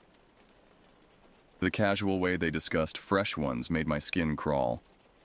I realized with growing horror that I was witnessing the preparation for something unspeakable, something that probably happened regularly in this remote location. The animal remains, the human tooth, the burned clothing. It all pointed to systematic violence, to people who had turned this isolated clearing into their private hunting ground. But they weren't hunting animals. One of the men walked toward the edge of the clearing, scanning the tree line methodically. For a heart-stopping moment, his gaze seemed to linger on our hiding spot. Yuri pressed herself lower against the ground, instinctively understanding the danger. The man continued his survey, apparently satisfied that they were alone. I knew we had to move before their victims arrived, before whatever they were planning began. But getting back to my car without being seen would be nearly impossible. The men had positioned themselves with clear sight lines across most of the clearing, and my Honda was parked right in the open where anyone could spot it. Then I heard more vehicles approaching, different engines, multiple cars moving in convoy. My blood turned to ice as I realized these must be the fresh ones the men had discussed. More victims being brought to this remote killing ground, probably against their will. I was about to witness something that would haunt me forever, something that would make me complicit through inaction. I had to make a choice. Try to help whoever was coming, or save myself and Yuri while I still could. The logical part of my brain screamed that I was outnumbered, outgunned, and completely unprepared for confrontation with organized killers. But the human part of me rebelled against abandoning innocent people to whatever these monsters had planned. The decision was made for me when Yuri suddenly bolted. Something, a sound I hadn't heard, a scent that triggered her deepest instincts, sent her crashing through the underbrush toward the opposite side of the clearing. Her movement immediately drew attention from the men, who shouted and pointed in our direction. "Someone's here!" one of them yelled. "Find them!" ordered the tall man with gray hair. I had no choice but to run. Abandoning any hope of stealth, I crashed through the forest, branches tearing at my clothes and face as I tried to keep up with Yuri's frantic flight. Behind us, I could hear heavy footsteps and shouted commands as the men organized a search. They knew these woods better than I did, but Yuri's panic gave us speed and direction. We reached my car just as the first searcher emerged from the tree line behind us.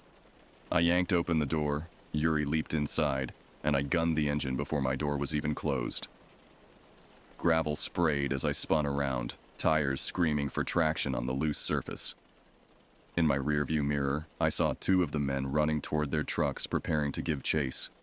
But my head start and my desperation gave me the advantage I needed.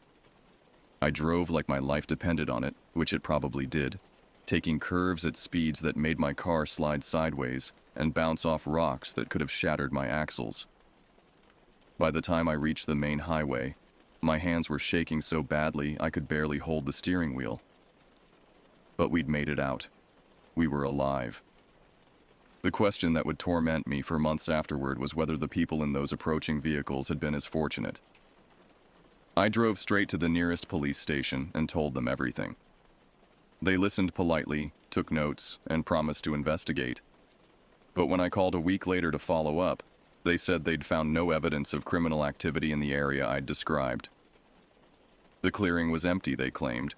No fire pit, no remains, no sign that anyone had been there recently. Either I'd imagined everything, which seemed impossible given Yuri's consistent reactions, or the people I'd encountered had cleaned up their operation and moved on. The thought that they might be setting up somewhere else, finding new victims, new isolated locations for their activities, still keeps me awake at night. I never went back to Mendocino National Forest. Some places, once they show you their true darkness, should be left alone. But sometimes, driving through other remote areas, I find myself listening for voices in the woods, watching for movements between the trees, and wondering how many other clearings like that one exist in the vast wilderness of our country. God help anyone who stumbles across them the way I did, and God help those who don't make it out.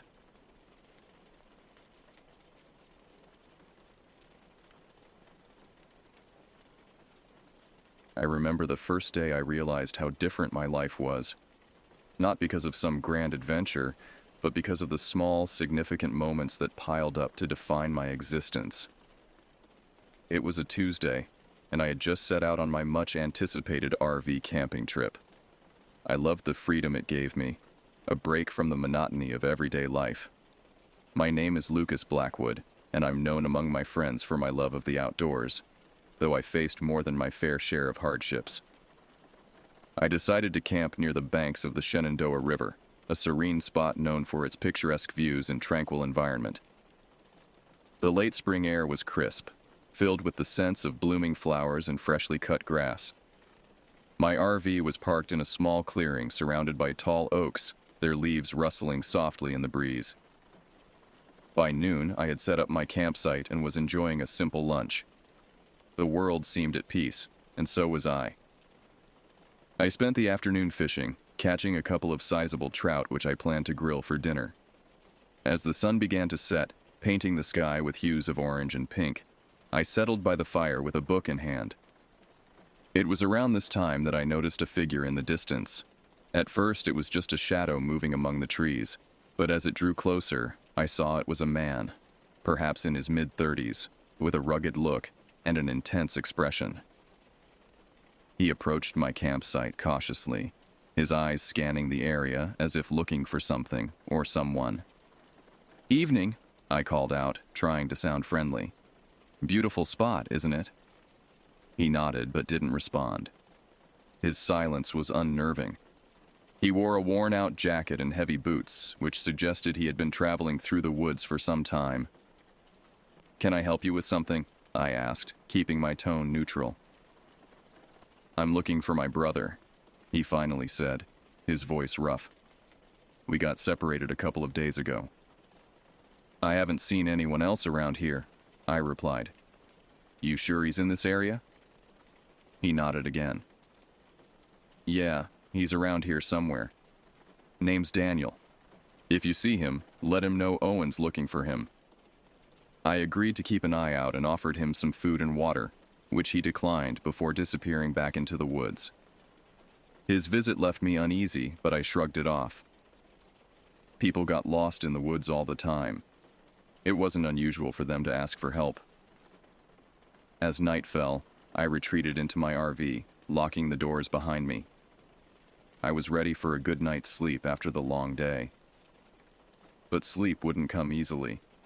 I kept hearing noises, twigs snapping, leaves rustling, though I told myself it was just the wildlife. Around midnight, I heard a distinct knock on my RV door. My heart pounded as I grabbed the flashlight and cautiously approached the door. "Who's there?" "It's me, Owen. I think I found him." I opened the door slightly, the beam of my flashlight cutting through the darkness. Owen's face was pale, his eyes wide with fear. "What's wrong?" "Come with me. You need to see this." I grabbed my jacket and followed him into the woods. We walked in silence, the only sound being the crunch of leaves under our boots. After what felt like an eternity, we reached a small clearing. Owen pointed to the ground, and my blood ran cold. There, lying face down in the dirt, was a body. I knelt down, my hands trembling as I checked for a pulse. There was none. The man was dead, his face battered and unrecognizable. "Daniel?" I asked, my voice barely a whisper. Owen nodded. "What happened to him?" "I don't know. I found him like this," he replied, his voice breaking. "We need to call the authorities." We made our way back to my RV, and I dialed 911 with shaking hands. The dispatcher's calm voice was a stark contrast to the panic I felt. I gave them our location and explained the situation. They assured me that help was on the way. As we waited, Owen and I sat in silence, the weight of the situation pressing down on us. The minutes felt like hours. Finally, we saw the flashing lights of the police cars approaching. The officers took our statements and secured the scene, treating it as a potential crime. The rest of the night was a blur of questions and flashing cameras. I felt like I was living someone else's nightmare. By dawn, they had identified the body as Daniel, confirming Owen's worst fears. The police suspected foul play and began their investigation in earnest. Owen was taken in for further questioning, and I was allowed to stay at a nearby motel, my RV now part of a crime scene. The sense of peace I had felt just 24 hours earlier was shattered, replaced by an uneasy feeling that this was far from over. In the following days, the investigation unfolded like a twisted puzzle. It turned out that Owen and Daniel had been involved in some illegal activities, something I had not expected. They were part of a smuggling ring, using the dense woods and secluded campsites as their routes. Daniel's death was likely a message from their associates, a warning to Owen. I kept my distance from the investigation, but the details trickled in through the news and occasional visits from the detectives. I learned that the smuggling ring was more extensive than anyone had realized, involving not just drugs, but also weapons and other illicit goods. The authorities were cracking down hard, using Daniel's murder as leverage to dismantle the operation. One evening, about a week after the incident, I was packing up my things to head home when I received an unexpected visitor. Detective Harris, a no-nonsense woman with sharp eyes and a steely demeanor, knocked on my motel room door. "Mr. Blackwood, we need to talk," she said, flashing her badge. "Of course, Detective. What's this about?" "We have reason to believe that you might be in danger," she said, her tone grave. "Owen has been cooperating with us, and his associates might not take kindly to that. They might see you as a loose end." I felt a chill run down my spine. "What do you suggest I do?" "We're offering you protection, but we also need your help. We believe Owen's brother's murder is just the tip of the iceberg. If you're willing to assist us, we can ensure your safety." It was a lot to take in. I had come here for a peaceful camping trip and now found myself entangled in a criminal investigation. But there was no other choice. I agreed to cooperate, knowing it was the only way to stay safe and perhaps make a difference. Over the next few weeks, I worked closely with Detective Harris and her team. They used me as bait, setting up another camping trip to lure the smugglers out. The operation was risky, but it was our best shot at catching them in the act. I found myself back in the woods, this time with a team of undercover officers nearby.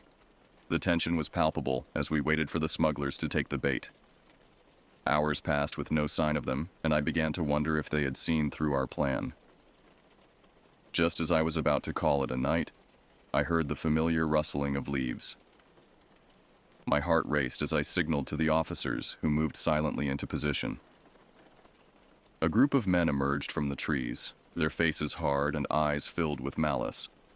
They were heavily armed, and it was clear they meant business. "Where's Owen?" one of them demanded.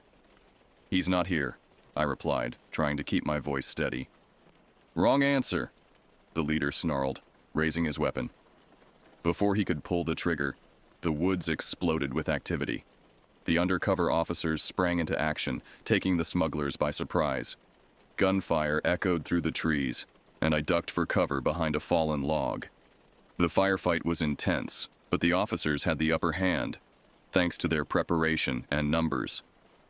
When the dust settled, the smugglers were subdued, and the officers quickly secured the area. I emerged from my hiding spot, shaken but unharmed. Detective Harris approached me, a look of relief on her face. "You did well, Lucas. We got them," she said, patting my shoulder. The operation was a success. The smugglers were arrested and their operation dismantled. Owen, in exchange for his cooperation, entered witness protection, hoping to start a new life far from the shadows of his past. As for me, I returned to my RV, the peaceful campsite now a stark reminder of the chaos that had unfolded. I packed up my things, ready to leave the woods behind. The tranquility I once sought here was forever tainted by the memories of that night. But life goes on. I resumed my routine, though with a newfound appreciation for the ordinary moments. The experience had changed me, but not in the way one might expect. I wasn't haunted by nightmares or overwhelmed by fear. Instead, I felt a sense of resilience, a determination to live fully despite the darkness I had witnessed. As I drove away from the Shenandoah River, I glanced in the rearview mirror, the tall oaks receding into the distance. The woods held many secrets, some of which I had uncovered. And while I couldn't forget what happened, I refused to let it define me. Yet as the miles rolled by, I couldn't shake the feeling that something was following me. In the shadows of the trees lining the road, I swore I saw figures moving, keeping pace with my RV. And in the quiet moments, when the engine's hum faded into the background, I could hear whispers carried on the wind, speaking of unfinished business and debts yet to be paid. I gripped the steering wheel tighter, my knuckles turning white. The horror I thought I'd left behind in those woods was far from over. It had merely changed form, becoming a shadow that clung to me. a presence that waited in the corners of my vision, biding its time.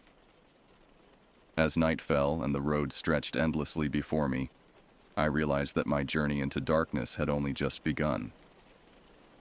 The woods may have held secrets, but the real terror was what I had brought out with me, a knowledge that there were things in this world far more sinister than I had ever imagined, and they now knew my name.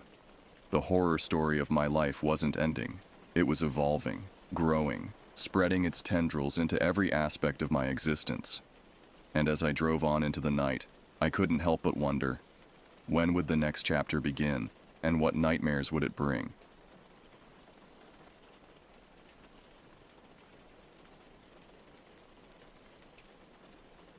It's funny how I ended up here, in the middle of nowhere, doing something I swore I'd never do. You see, I've always been more of a city guy, the kind who enjoys the hum of traffic, the glow of streetlights, and the comfort of knowing a bodega is just around the corner. My name is Arthur Malvin, and I was an investment banker, a workaholic who never took a break until I was forced to. The heart attack wasn't severe, but it was enough to make my doctor insist on time away from the office. It happened on a Tuesday, right in the middle of a high-stakes meeting with some of our biggest clients. One minute, I was confidently outlining our strategy for their portfolio. The next, I was clutching my chest, gasping for air as the room spun around me. I remember the looks of shock and concern on my colleagues' faces as I was whisked away in an ambulance, sirens blaring. The hospital was a blur of white walls, beeping machines, and stern-faced doctors. When the dust settled, and I found myself lying in a hospital bed with wires attached to my chest, my doctor didn't mince words. "Mr. Malvin," he said, peering at me over his glasses, "if you don't make some serious lifestyle changes, you won't live to see your next bonus." It was a wake-up call, to say the least. My wife, Sarah, who had rushed to the hospital as soon as she heard, sat by my bedside, her face a mixture of relief and worry. She'd been telling me to slow down for years, but I never listened. Always another deal to close, another client to impress. "Arthur," she said, squeezing my hand, "maybe it's time we took that break we've been talking about." I nodded, too weak and shocked to argue. The next few weeks were a whirlwind of recovery, soul-searching, and, much to my chagrin, research into relaxing activities. It was my daughter, Emily, who suggested camping. "Dad, you need to disconnect," she said one evening as we sat around the dinner table. "Like, really disconnect. No phone, no internet, just you and nature." I scoffed at first. Me? Camping? The last time I'd been in a tent was at a corporate retreat 5 years ago, and I'd hated every minute of it. But as the days went by and I felt the pressure from both my family and my doctor to do something drastic, the idea started to take root. So, after some more soul-searching and pressure from my family, I found myself at an RV dealership, staring at what would become my home for the next few weeks. It was a behemoth of a vehicle, all shiny white exterior and promise of luxury on wheels. The salesman, a portly fellow named Bob with a penchant for Hawaiian shirts, was practically salivating as he showed me around. "This baby's got everything you need, Mr. Malvin," he said, patting the side of the RV. "Full kitchen, bathroom with a shower, queen-size bed, and even a little office nook if you need to do some work." I winced at the mention of work, remembering my doctor's stern warning. "No work," I said firmly. "This is supposed to be about relaxation." Bob nodded enthusiastically. Of course. Then let me show you the entertainment system. We've got satellite TV, a great sound system." I held up a hand to stop him. "Actually, I think I'll pass on all that. Just the basics, please." Bob looked at me like I'd grown a second head, but he shrugged and adjusted his pitch. An hour later, I was the proud owner of a slightly more modest RV, equipped with the necessities but blessedly free of any high-tech distractions. As I drove the RV home, carefully navigating the busy streets of New York, I couldn't help but feel a mix of excitement and trepidation. This was so far out of my comfort zone, it might as well have been on another planet. but maybe that was exactly what I needed. Sarah was waiting for me when I pulled up in front of our brownstone, her eyes wide as she took in the size of the vehicle. "Oh, Arthur," she said, a hint of amusement in her voice. "When you commit to something, you really commit, don't you?" I chuckled, some of my nervousness dissipating at her reaction. Go big or go home, right? We spent the next few days preparing for my trip. Sarah and Emily helped me pack, filling the RV with everything from hiking boots, brand new and uncomfortably stiff, to insect repellent, industrial strength at Emily's insistence. My son, Michael, who was away at college, sent me a care package full of energy bars and a survival guide, along with a note that read, "Try not to get eaten by bears, Dad." The night before I was set to leave, we had a family dinner. The mood was a mix of excitement and concern, with Sarah fussing over last-minute details and the kids peppering me with advice. "Remember, Dad," Emily said seriously, "if you see a bear, you're supposed to make yourself look big and make noise." "I think that's for mountain lions," Michael countered. "For bears, you're supposed to play dead." "Either way," I said, taking a sip of my decaf coffee, another concession to my new lifestyle.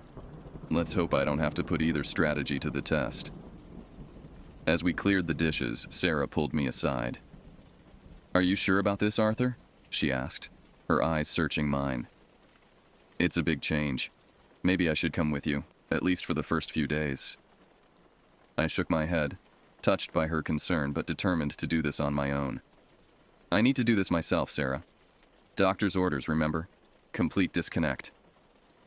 She nodded, but I could see the worry in her eyes. "Just be careful, okay?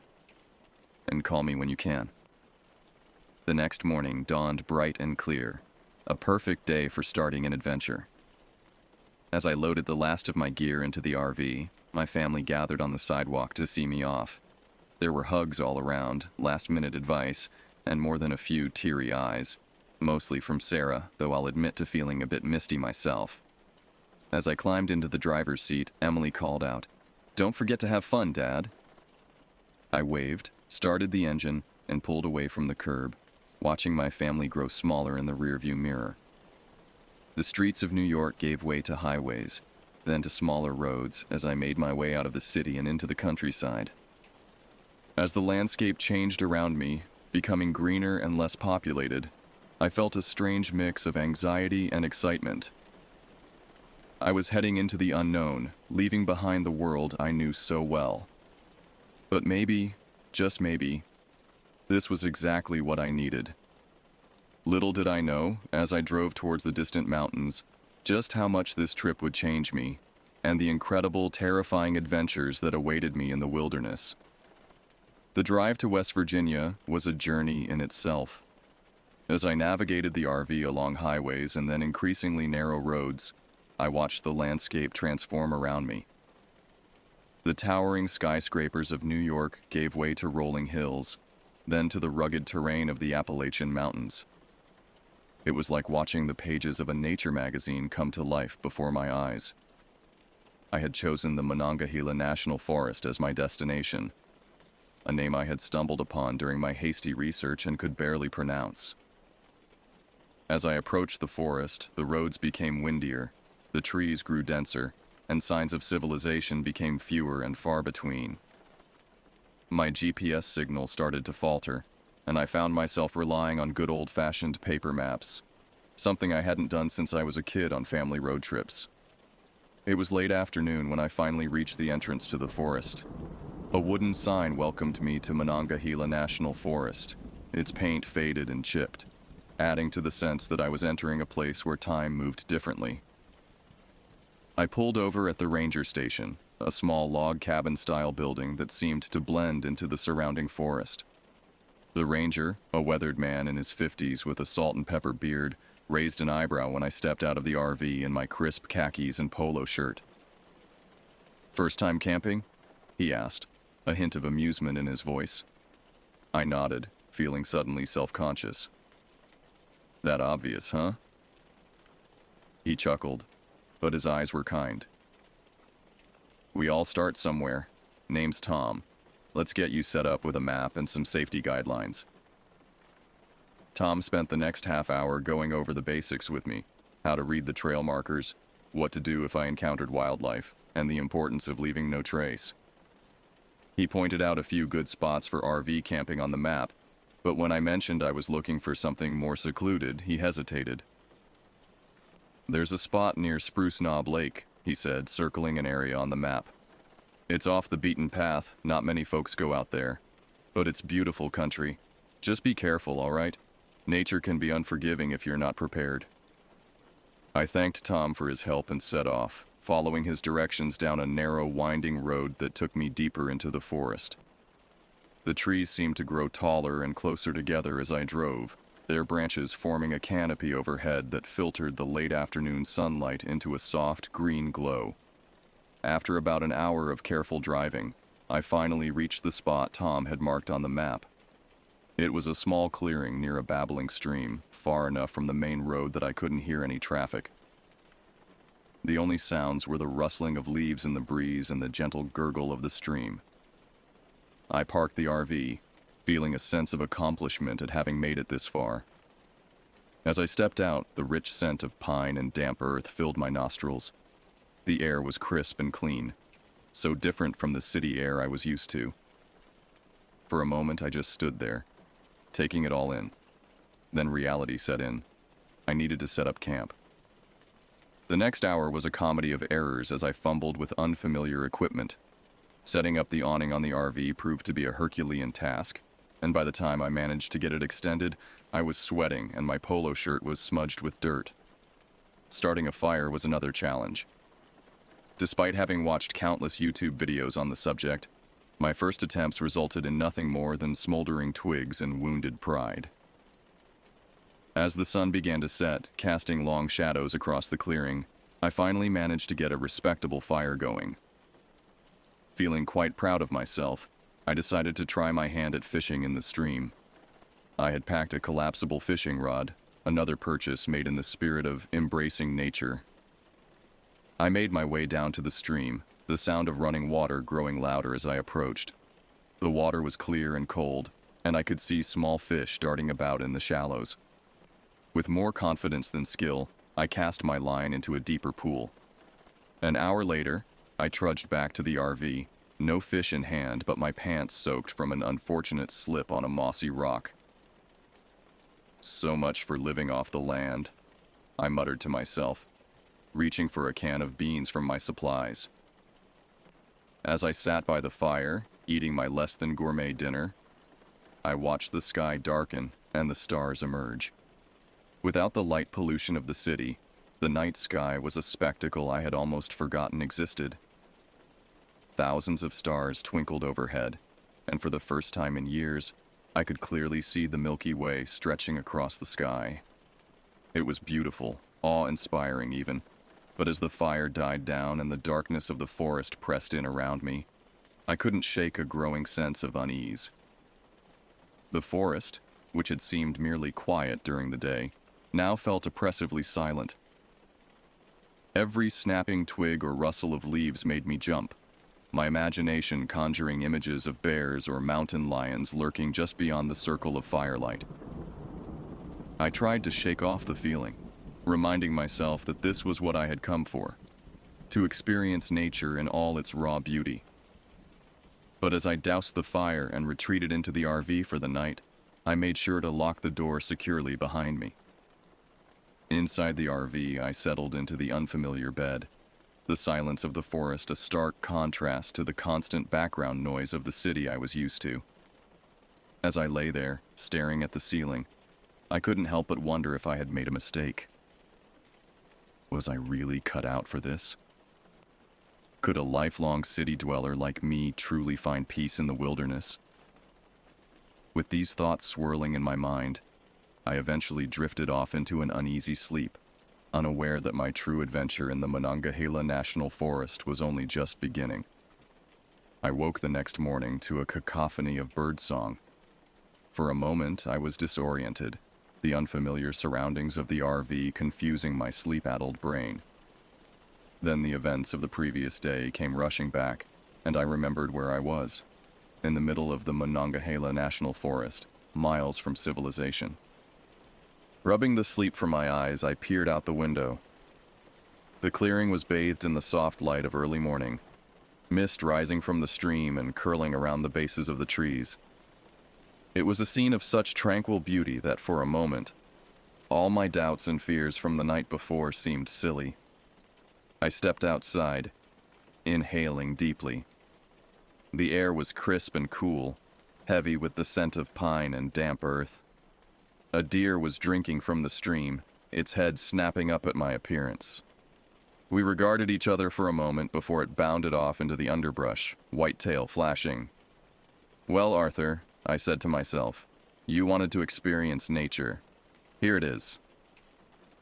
After a breakfast of instant oatmeal and coffee, I made a mental note to bring better provisions next time, assuming there would be a next time.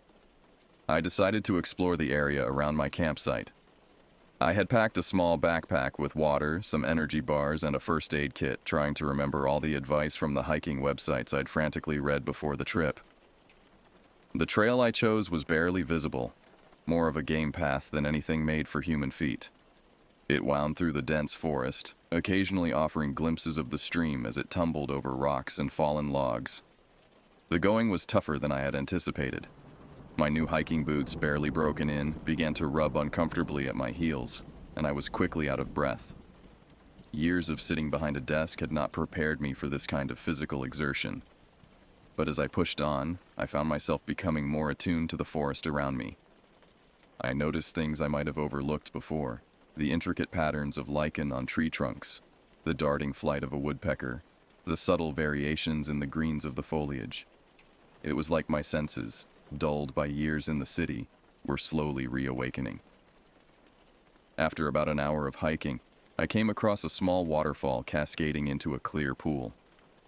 The sight was so picturesque that I half expected to see a nymph bathing in the waters. I sat on a mossy rock, catching my breath and drinking in the scene. For the first time since my heart attack, I felt a sense of peace settle over me. As I sat there, I found my thoughts drifting to my life back in the city. The constant pressure, the endless meetings, the late nights at the office. It all seemed so distant now, almost like a dream. Had I really been so caught up in that world that I'd forgotten places like this existed? A rustling in the underbrush snapped me out of my reverie. For a heart-stopping moment, I thought it might be a bear, but then a raccoon emerged, regarding me with curious eyes before scampering off. I chuckled at my own jumpiness, but the encounter reminded me that I was in wild country now, and I needed to stay alert. I decided to head back to the campsite, my muscles protesting as I stood up. The hike back seemed longer, and I was relieved when I finally caught sight of the RV through the trees. As I approached the clearing, however, I noticed something was amiss. The awning I had struggled so hard to set up was collapsed on one side, and there were distinct paw prints in the soft earth around the RV. My heart racing, I approached cautiously, scanning the area for any sign of the animal that had visited in my absence. There was no sign of it now, but the evidence of its presence was clear. Cautiously, I circled the RV, looking for any damage. The awning was easily fixed, but what worried me more were the deep scratches on the side of the vehicle, just below the window. Whatever had been here was large and potentially dangerous. "Okay, Arthur," I muttered to myself, trying to calm my racing heart. "Remember what the ranger said. Stay calm, make noise, look big." I clapped my hands loudly and shouted, "Hey, anyone there?" Feeling slightly ridiculous but determined to scare off any lingering wildlife. The forest remained silent, save for the rustling of leaves in the breeze. Satisfied that the immediate area was clear, I quickly repaired the awning and went inside the RV, locking the door behind me. As I sat at the small table, my hands shaking slightly as I poured myself a glass of water, I couldn't help but feel a mix of fear and exhilaration. This was real wilderness, not the sanitized version I'd seen in nature documentaries. It was beautiful, yes, but also dangerous and unpredictable. As evening approached, I debated whether to build another fire. On one hand, the warmth and light would be comforting. On the other, I wasn't sure if it would attract more animals. In the end, my city dwellers' need for light won out, and I set about gathering wood, making much more noise than necessary as I did so. The fire crackled merrily, casting dancing shadows across the clearing. I warmed up some canned soup, missing Sarah's home cooking more than ever. As I ate, I found myself straining to identify every little sound from the forest around me. Was that just the wind, or something moving through the underbrush? Was that distant howl a wolf, or just my imagination? Despite my nervousness, there was something undeniably thrilling about the situation. Here I was, Arthur Malvin, former workaholic investment banker, sitting alone in the wilderness, fending for myself. If my colleagues could see me now, they'd never believe it. As the night wore on, my eyelids grew heavy. The events of the day, coupled with my lingering jet lag, were catching up with me. I doused the fire carefully, remembering the ranger's warnings about forest fires, and retreated to the safety of the RV. Sleep, however, proved elusive. Every creak of the RV settling, every rustle of leaves outside, had me wide awake, ears straining for signs of danger. It was during one of these wakeful moments, somewhere in the small hours of the morning, that I heard it. A rustling sound, faint but unmistakable, coming from the trees. At first, I dismissed it as a deer or some other harmless creature, but the sound grew closer, heavier, like something large was moving through the underbrush. My heart pounding, I grabbed the flashlight I'd placed by the bed and shone it out the window. The beam cut through the darkness, illuminating trees and shadows, but I couldn't see anything moving. The rustling had stopped. I waited, hardly daring to breathe, but the forest remained silent. Eventually, convinced that the danger, if there had been any, had passed, I managed to fall into a fitful sleep. My dreams were filled with shadowy creatures and endless, twisting forest paths. The next morning dawned bright and clear, the horrors of the night seeming far away in the cheerful light of day. I emerged from the RV, stretching muscles sore from yesterday's hike, and surveyed the campsite. There were no new signs of animal visitors, and I began to wonder if I had imagined the whole thing. Over a breakfast of instant coffee and granola bars, I pondered my plans for the day. Part of me was tempted to pack up and head back to civilization, to chalk this up as an interesting experiment and return to the comforts of city life. But a growing part of me was intrigued by the forest and its mysteries. I had come here to challenge myself, hadn't I? To step out of my comfort zone? Decision made, I packed a day bag with supplies and set out to explore further into the forest. This time I was better prepared, with broken-in boots, a detailed map, and a fully charged GPS device, although the signal out here was spotty at best. I chose a different trail this time, one that led away from the stream and deeper into the woods. The path was overgrown in places, clearly not frequently used, which only added to its appeal. As I hiked, I found myself becoming more comfortable with the sounds and rhythms of the forest.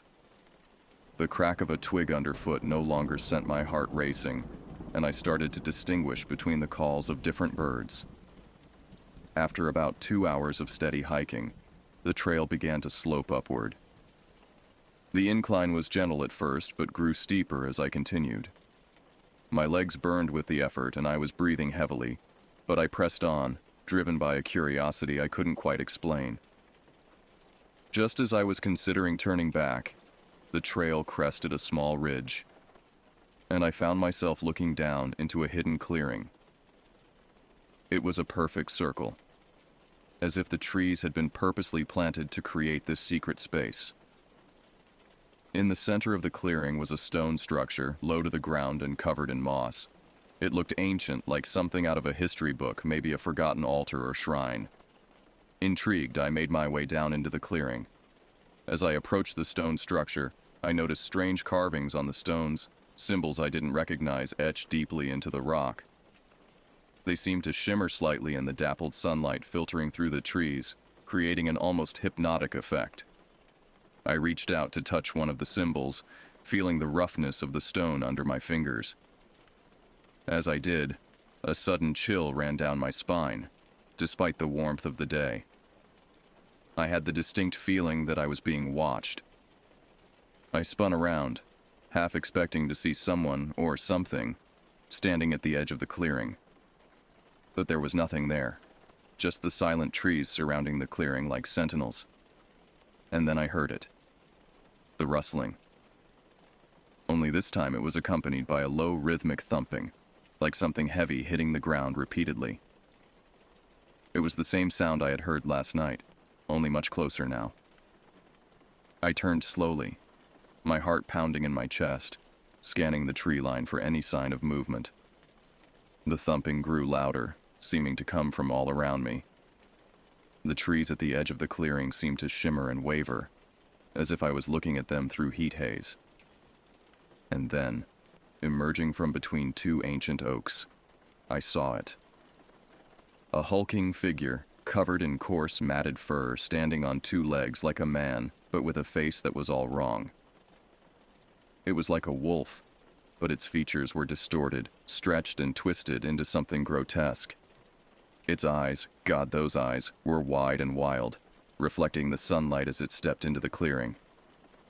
I stood frozen, my mind unable to process what I was seeing. This couldn't be real.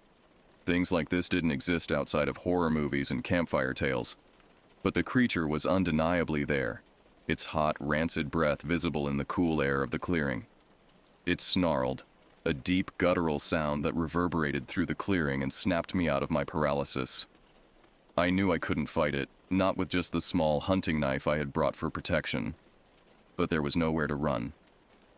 The creature was between me and the trail, and the clearing was surrounded by dense undergrowth. In that moment, as the creature tensed to spring, time seemed to slow down. I saw my life flash before my eyes. Sarah, the kids, my office in New York. Was this how it was going to end? Arthur Malvin killed by a mythical beast in the woods of West Virginia. The creature lunged, moving with terrifying speed for something so large. I barely had time to react, diving to the side and rolling across the forest floor. I scrambled to my feet, leaves and twigs clinging to my clothes, and ran for the stone structure in the center of the clearing. It was low, but it was the only cover available. I vaulted over the stone altar, feeling a rush of air as the creature's claws barely missed my back. I hit the ground hard on the other side, the breath knocked out of me. Gasping, I turned to see the creature circling the altar, its eyes never leaving me. My hand scrabbled in the leaf litter beside me, searching for anything I could use as a weapon. My fingers closed around a sturdy branch, and I gripped it tightly, knowing it would do little against the creature but unwilling to go down without a fight. The creature growled, a sound that seemed to vibrate through the very ground, and tensed for another attack. In that moment, as I prepared to face what I was sure would be my doom, my eyes fell on one of the carved symbols on the altar. It was glowing faintly, pulsing in time with my rapid heartbeat. Acting on pure instinct, I pressed my hand against the symbol. The stone was warm to the touch, almost vibrating with energy. As my palm made contact, a blinding light erupted from the altar, bathing the clearing in an unearthly glow. The creature howled, a sound of pain and fury that made my ears ring. It backed away, shielding its eyes from the light. The glow intensified, forcing me to squint against its brilliance. When it finally faded, I opened my eyes to find the clearing empty. The creature was gone. I stood there, panting, my mind reeling from what had just happened. The clearing was silent now, the only sound my own ragged breathing. The symbol on the altar had stopped glowing, looking once again like nothing more than an ancient carving. On shaky legs, I made my way back to the trail, constantly looking over my shoulder, half expecting the creature to reappear. The hike back to my campsite was a blur, my mind still trying to process what I had seen and experienced. As I stumbled into the familiar clearing where my RV was parked, the normality of it all seemed surreal. How could I go back to my ordinary life after what I had just witnessed? And more importantly, what was I going to do now? I spent a restless night in the RV, jumping at every sound and barely sleeping. By the time dawn broke, I had made a decision. I couldn't just leave, not with what I had seen. There were questions that needed answering, mysteries that needed solving. The old Arthur Malvin might have run away, might have convinced himself it was all a stress-induced hallucination. But I wasn't that person anymore. After a hasty breakfast, I packed a bag with supplies for a longer expedition: food, water, first aid kit, and my trusty hunting knife. I also brought along a notebook and pen, determined to document everything I found. As an afterthought, I grabbed the glossy brochure about local wildlife that the ranger had given me. Somehow, I doubted it would have a section on wolf-like creatures that walked on two legs, but it couldn't hurt to be prepared. The hike back to the hidden clearing took less time now that I knew the way. Every rustle in the undergrowth made me tense, but the forest seemed peaceful in the morning light. Birds chirped, squirrels chattered, and a gentle breeze rustled through the leaves. It was hard to believe that just yesterday, this same forest had been the setting for a terrifying encounter with an impossible creature. When I reached the clearing, I half expected it to be gone, to have vanished like a mirage. But it was there, just as I remembered it. The stone altar stood in the center, its carved symbols clear in the morning light. There was no sign of the creature, no tracks or fur or anything to prove that it had been real. I approached the altar cautiously, my eyes scanning the tree line for any sign of movement. When I reached it, I examined the symbols more closely. They were unlike anything I had ever seen before, not quite hieroglyphics, not quite Celtic runes, but something altogether different. I ran my fingers over the symbol that had glowed yesterday, the one that had saved my life. It remained cool to the touch, showing no signs of the power it had displayed. I sketched it carefully in my notebook, along with the others I could see. As I worked, a thought struck me. This clearing, this altar, they hadn't been stumbled upon by chance. Someone, or something, had created this place. But who? And why? I found myself wishing I had paid more attention in my college anthropology class. I spent the rest of the morning examining the clearing, taking notes and sketches, trying to find any clue that might explain what this place was and why it was here. As the sun climbed higher in the sky, I reluctantly packed up my things, knowing I needed to head back to the campsite before I lost the light. Just as I was about to leave, something caught my eye. Half buried in the leaves at the base of one of the trees surrounding the clearing was what looked like a scrap of leather. I brushed away the leaves to reveal an old, weathered journal, its pages yellow with age. My heart racing with excitement, I carefully opened the journal. The pages were filled with cramped, spidery handwriting, much of it faded and difficult to read. But what I could make out sent a chill down my spine. The writer, whoever they were, described encounters with creatures that sounded eerily similar to what I had seen. There were sketches, too, crude but unmistakable depictions of the wolf-like being. I clutched the journal to my chest, knowing I had stumbled upon something important. This was proof that I wasn't crazy, that what I had seen was real. But it also opened up a whole new set of questions. Who had written this journal, and what had happened to them?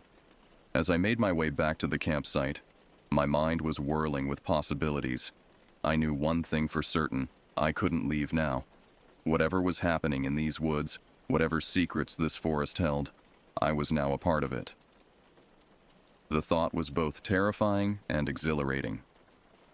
Back at the RV, I spread out my notes and the old journal on the small table. I had originally planned this trip as a way to relax, to recover from my heart attack, and reassess my life. Instead, I had stumbled into a mystery that defied explanation. As night fell, I found myself looking out the window of the RV into the darkness of the forest. Somewhere out there, the creature was roaming. Somewhere out there were answers to questions I hadn't even known to ask a few days ago. I thought about Sarah and the kids, about my life back in New York. I should call them, I knew. I should tell them. What? That I had encountered a mythical beast in the woods? That I had found an ancient altar with mysterious powers? They'd think I'd lost my mind. No, I decided. I couldn't leave, not yet. But I couldn't drag my family into this either. Whatever was happening here, I needed to figure it out on my own. I owed it to myself and to whoever had written that journal to uncover the truth.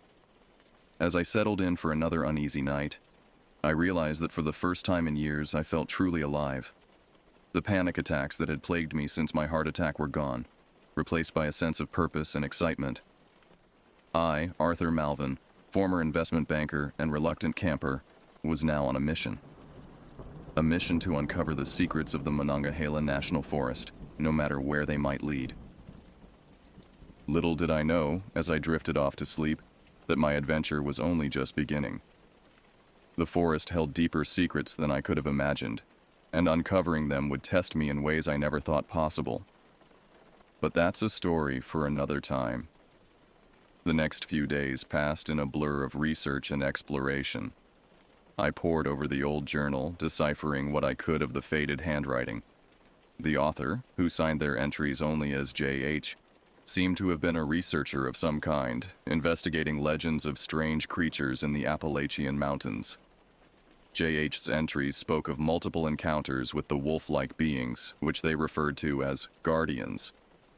But more intriguingly, they mentioned other clearings, other stone altars scattered throughout the forest. According to J.H., these altars were part of an ancient network, a sort of mystical defense system created by an unknown civilization long ago. Armed with this new information, I set out each day to explore deeper into the forest. I found 2 more clearings, each with its own altar. The symbols carved into them were similar to the ones I'd first encountered, but subtly different. I carefully sketched each one, trying to decipher their meanings. As I explored, I couldn't shake the feeling that I was being watched. Occasionally, I'd catch glimpses of movement out of the corner of my eye or hear that now familiar rustling in the underbrush. But whatever was out there seemed content to observe from a distance. It was on the 5th day of my investigations that everything changed. I had hiked further than ever before, following coordinates I'd deciphered from J.H.'s journal. The forest here was older, the trees massive and gnarled with age. The very air seemed charged with an ancient power. As I pushed through a thick curtain of vines, I found myself in the largest clearing yet. At its center stood not a single altar, but a circle of standing stones, each easily twice my height. They surrounded a raised platform of intricate stonework, covered in symbols that glowed with a faint, pulsing light. I approached cautiously, my heart pounding with a mixture of fear and excitement. This had to be what J.H. had been searching for, the heart of the ancient network. As I stepped onto the platform, the symbols flared to life, their glow intensifying until the entire clearing was bathed in ethereal light. And then they came. From between the trees, silent as shadows, emerged the guardians. There were 5 of them, each as terrifying and majestic as the one I'd first encountered. But this time they made no move to attack. Instead, they formed a circle around the platform, their eyes fixed on me. I stood frozen, unsure of what to do. Then, acting on instinct, I placed my hand on the central symbol of the platform, just as I had done with the first altar. The effect was immediate and astonishing. Images flooded my mind, too fast to fully comprehend. I saw flashes of an ancient civilization, of great cities hidden within the mountains. I saw the guardians, not as monsters, but as protectors, created to watch over the land long after their creators had vanished. And I saw the threat, a creeping darkness that sought to corrupt and destroy, held at bay only by the network of altars and the vigilance of the guardians. As the vision faded, I found myself on my knees, gasping for breath. The guardians still surrounded me, but their posture had changed. They were waiting, expectant. Somehow I understood that by activating the central altar, I had proven myself. I was no longer an intruder, but a potential ally. One of the guardians approached, its movements now graceful rather than menacing. It extended a clawed hand, and in it was a small stone carved with the same symbols as the altars. A key, I realized, a way to activate and control the network. As I reached out to take the stone, I hesitated. Was I ready for this responsibility? Could I dedicate my life to protecting this ancient secret, to standing against a threat I barely understood? I thought of my family, of my life back in New York. Could I really leave all that behind? But then I remembered the person I had been before this journey. Stressed, unfulfilled, literally working myself to death. Here, in this forest, I had found something real, something important. For the first time in years, I felt truly alive. I took the stone. The effect was immediate. The symbols on the platform flared once more, and I felt a surge of energy course through me. Knowledge flooded my mind, how to activate the altars, how to communicate with the guardians, how to sense the encroaching darkness. I understood now why J.H. had never returned from the forest. This wasn't a task you could abandon once you accepted it. As the light faded and the guardians melted back into the forest, I sat on the edge of the platform, turning the stone over in my hands. I knew what I had to do next, and it wasn't going to be easy. The hike back to my campsite took several hours, but I barely noticed the time passing. My mind was too full of everything I had learned, everything I had committed to. By the time I reached the RV, night had fallen, and I knew it was time to make some difficult phone calls. Sarah answered on the second ring, her voice a mixture of relief and worry. "Arthur? Is everything okay? We've been so worried." I took a deep breath. "Everything's fine, Sarah. Better than fine, actually. But we need to talk." Over the next hour, I did my best to explain what had happened, what I had discovered. I told her about the Guardians, about the ancient network, about the responsibility I had accepted. I could hear the disbelief in her voice, the concern that I might have lost my mind out here in the wilderness. "I know it sounds crazy," I said, "but it's real, Sarah. All of it. And it's important. More important than anything I've ever done." There was a long silence on the other end of the line. When Sarah finally spoke, her voice was quiet but steady. "What does this mean, Arthur? For us? For the family?" I closed my eyes, fighting back tears. "I can't come back, not permanently. It's a calling, Sarah. I have to see it through." What followed was one of the most difficult conversations of my life. There were tears, accusations, pleas for me to come to my senses. But underneath it all, I could hear something else in Sarah's voice. Understanding. She knew me better than anyone, and she could hear the conviction in my words, the sense of purpose that had been missing for so long. In the end, we came to an agreement. I would return to New York briefly, to put my affairs in order and to show Sarah and the kids what I had discovered. After that, I would return to the forest, but not forever.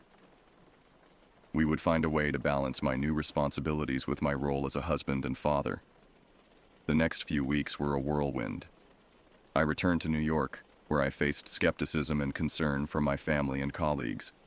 But when I brought Sarah and the kids to the forest, when they saw the altars and met the guardians, all doubts were erased.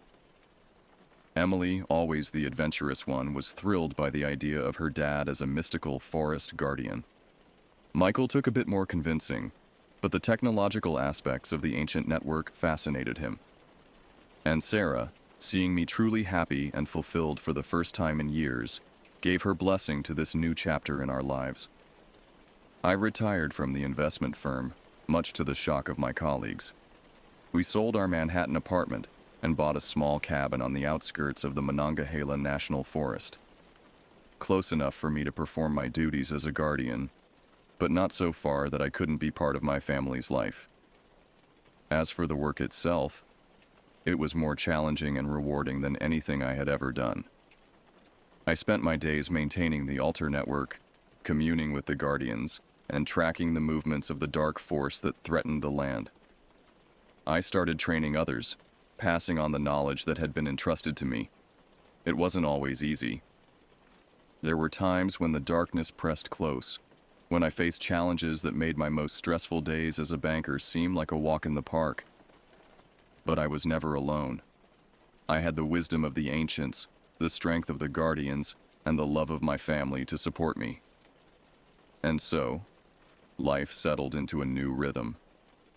My heart, once strained by the stresses of city life, grew stronger with each day spent in the forest. The panic attacks that had plagued me became a distant memory. I had found my purpose, my place in the world. Sometimes, in the quiet moments when I sat by a campfire or stood atop a mountain, watching the mist roll through the valleys below, I thought back to that first reluctant camping trip. How could I have known that a doctor's orders to reduce stress would lead me here? That in trying to save my life, I would find a new one entirely? I, Arthur Malvin, former investment banker and reluctant camper, had become a guardian of an ancient secret, a protector of powers beyond imagination.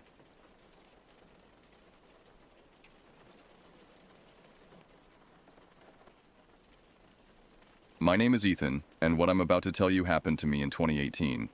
It's a story I've tried to forget, but the memories are etched into my mind like claw marks on bark. It all started when my old man and I decided to try something different for our annual vacation. Dad's always been an avid hunter, and I've been tagging along since I could walk.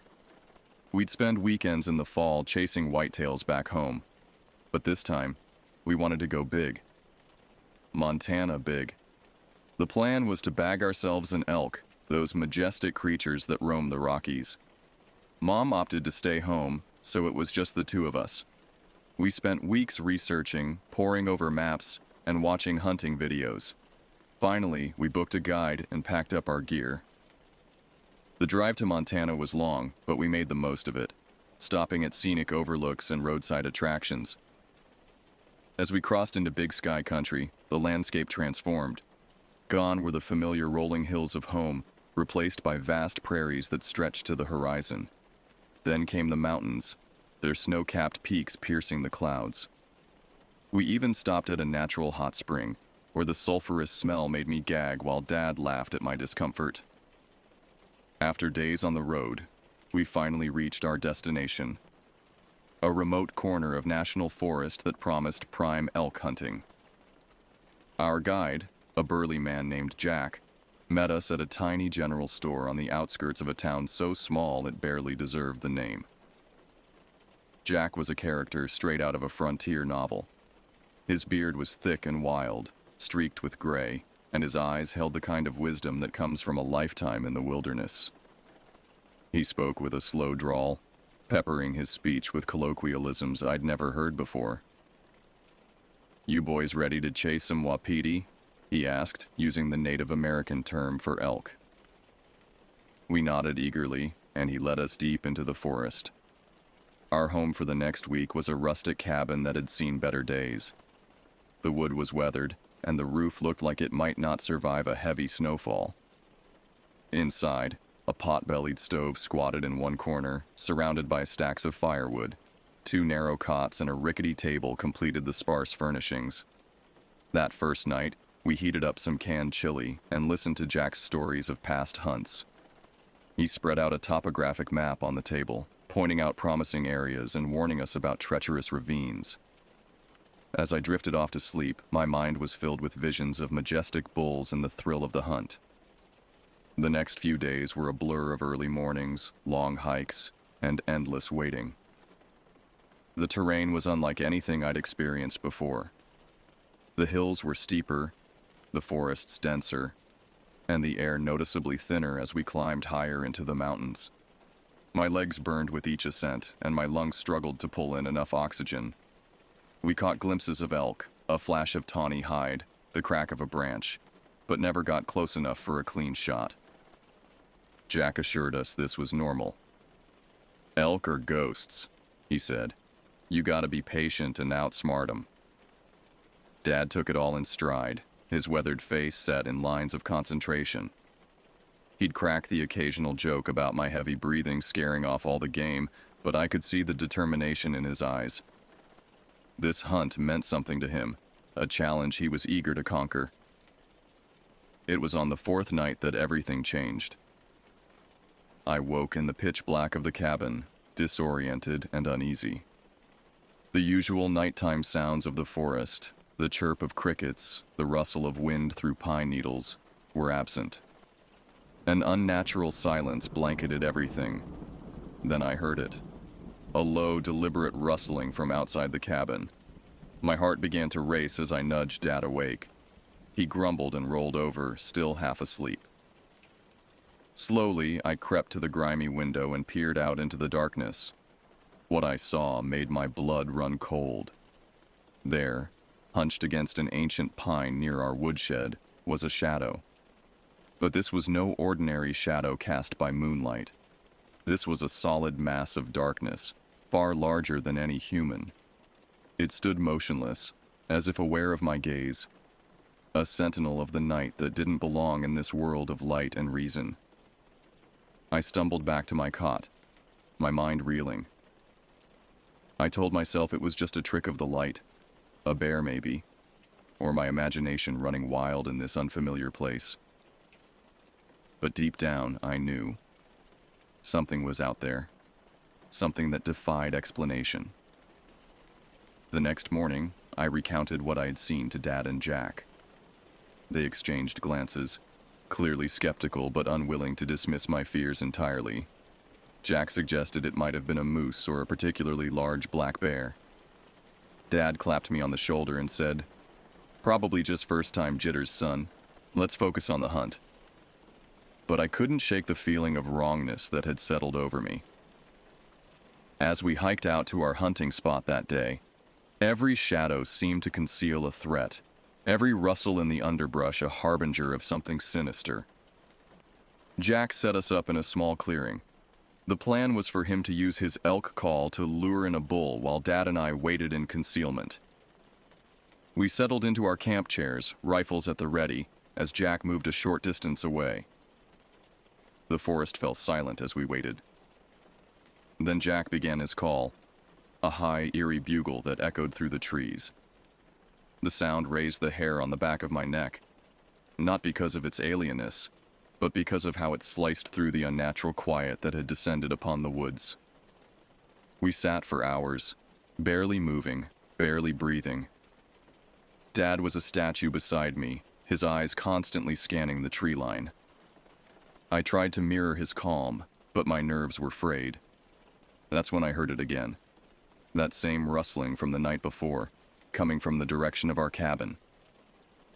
I wanted to say something, to alert Dad, but the strict rules of the hunt kept me silent. Then Jack bugled again, and this time, something answered. It wasn't the answering call of an elk, though. It was the crash of breaking branches, the sound of something massive moving through the dense undergrowth. Heavy, thudding steps followed. Whatever was approaching, it was close. Too close. And it was definitely not an elk. My heart hammered in my chest as I saw movement through the trees. Then it emerged, and my world shattered. The creature that stepped into view defied comprehension. It stood at least 9 feet tall, its body covered in thick, dark fur. It walked on 2 legs, but not like any animal I'd ever seen. Its gait was somewhere between an ape and a man, but magnified to nightmarish proportions. Massive clawed hands swung at its sides, and its head... God. Its head. A long, tapered snout full of teeth, small eyes glinting with an intelligence that had no place in a forest creature. I froze, unable to move, unable to think. Beside me, Dad had gone rigid, his knuckles white on his rifle. The monster, because what else could I call it, stopped about 30 feet from our position. It seemed to study us, its head tilting in an almost quizzical manner. For a terrifying moment, I thought it might try to communicate. Then it let out a bone-chilling growl, low and rumbling, that seemed to vibrate the very air around us, and it charged. Dad was on his feet in an instant, his rifle already at his shoulder. The boom of the first shot jolted me back to reality. I scrambled for my own weapon as Dad fired again and again. The creature flinched with each impact but kept coming, its speed terrifying for something so large. My hands shook as I raised my rifle and squeezed the trigger. The recoil slammed into my shoulder, but I barely felt it. I fired again and again, the sound of our combined shots deafening in the confined space of the clearing. The monster roared in pain and fury. It stumbled, crashing into a nearby tree with such force that dead branches rained down around us. For a moment, hope surged through me. Maybe we'd heard it enough. Maybe we had a chance. But the thing wasn't done. It lunged back to its feet with shocking agility, barreling through the underbrush like a freight train of fur and claws. We kept firing until our rifles clicked empty, the echoes of gunfire rolling through the mountains like thunder. And then, as suddenly as it had appeared, the creature vanished. The forest fell silent once more, broken only by the ping of hot shell casings hitting the ground and our ragged breathing. We waited, every muscle tense, for any sign of the monster's return. 1 minute passed, then 2. I became acutely aware of every sound, the rustle of leaves, the creak of branches in the wind. Dad's face was a mask of grim determination, his eyes scanning the tree line for any hint of movement. Slowly, cautiously, we began to move forward. We followed the trail of destruction left by the creature's charge, broken branches, churned earth, but strangely, no blood. How could something take that many hits and not leave a trace? That's when I saw it. Pressed into a patch of soft earth was a single massive footprint. The impression was deep, with clear claw marks at the end of each toe. It was like nothing I'd ever seen before. Not human, not bear, not any animal I could name. This was the proof. This thing was real. We backtracked to the cabin, moving in a tight formation with Jack on point. Every sense was on high alert, straining for any sign that the creature was still out there. But there was nothing, just an oppressive silence that seemed to watch us with malevolent intent. Back at the cabin, we barricaded the door and checked every window. Jack lit the wood stove, but its warmth did little to dispel the chill that had settled into my bones. We didn't talk much. What was there to say? We'd seen something impossible, something that shouldn't exist outside of campfire stories and horror movies. We took turns keeping watch through the night. Sleep came in fitful bursts, every creak of the cabin's old bones jolting me awake with visions of that monstrous form looming over me. When dawn finally broke, we ventured out to search the area. There was no sign of the creature, but that feeling of being watched never left me. By unspoken agreement, we packed our gear in grim silence. This trip was over. We'd tempted fate once and survived. We wouldn't push our luck again. The drive back to civilization was tense and quiet. My mind raced, trying to rationalize what we'd seen. But there was no explaining it away. That thing had been real. As real as the rifle in my hands, as real as the terror still coursing through my veins. We stopped at the first town we came to, a small place called Pine Ridge. Without discussion, we headed straight for the sheriff's office. I felt ridiculous as we recounted our tale. Who would believe us? A giant, bipedal monster roaming the Montana wilderness? We sounded like madmen. The deputy who took our statement listened with poorly concealed skepticism. But then an older officer, his badge identifying him as Sheriff Hank Larson, approached with interest. "You boys were up in the Blackwater Range, weren't you?" he asked, his voice gravelly with age and cigarettes. We nodded, and he sighed heavily. "We get reports, you know. Not often, but regular enough. Hikers seeing things they can't explain. Hunters coming back with stories that don't make sense." He paused, his weathered face creased with concern. Couple years back, we had a group go missing up there. 5 people. Never found a trace. A chill ran down my spine. People had disappeared in those mountains, and we had come so close to joining them. I looked at Dad and saw the same realization in his eyes. Whatever was out there, it had been taking people for years. Sheriff Larson took a detailed report, writing down every aspect of our encounter. When he was done, he looked at us seriously. "I can't say I know what's going on up there," he said. "But I believe you saw something, and I promise you, we're going to look into it." As we left the sheriff's office, a heavy silence fell over us. There was an understanding now, a shared knowledge of something beyond the normal world. We drove away from Pine Ridge, and I never looked back. But the memory stayed with me. In the years since, in the quiet of night when the shadows grow long, I sometimes see that dark shape moving through the trees. I hear the crash of its footsteps, the rumble of its inhuman growl. The terror is as fresh as the day it happened. But I also remember the look in Sheriff Larson's eyes. It wasn't dismissal I saw there, but a spark of recognition, a determination to uncover the truth. Maybe, with enough people speaking up, with enough evidence gathered, we can shed light on what lurks in the dark corners of our world. I don't know if I'll ever go back to those mountains, but I know that something is out there, watching and waiting. And I can only hope that someday, we'll be ready to face it.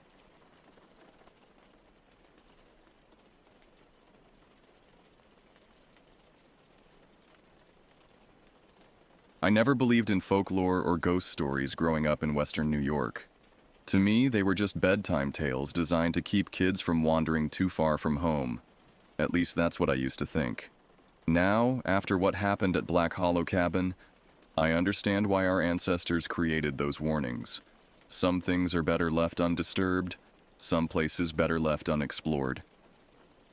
I grew up in a small town near the Catskills, where my father worked as a park ranger and my mother taught biology at the local high school. They instilled in me a deep respect for nature, but also a scientific mindset. Everything had an explanation, they taught me. Everything followed natural laws. I carried that certainty through my childhood and into my teens, even as I heard the old stories about things that lived in the deep woods, about hikers who disappeared and were never found. Our group came together naturally over the years. Eli Mitchell I'd known since elementary school, a quiet, thoughtful guy who could identify any bird by its call and track deer through the densest underbrush. His father had taught him wilderness survival skills, and he passed that knowledge on to me during countless weekend camping trips. Tess Rodriguez joined our circle in 9th grade when her family moved up from Florida. She was fearless, the kind of person who would climb the tallest trees just to see what the view was like from the top. She never quite got used to our cold winters, but she loved the mountains with a passion that matched my own. Connor Walsh was the wild card. He transferred to our school in junior year and immediately clicked with our group, bringing an energy and spontaneity that balanced out our more cautious natures. He came from old money, though you'd never know it by his worn jeans and beat-up pickup truck. His family owned property all through the mountains, including, as we would later learn, Black Hollow Cabin. Megan Chen was the last to join our circle, moving to town in senior year.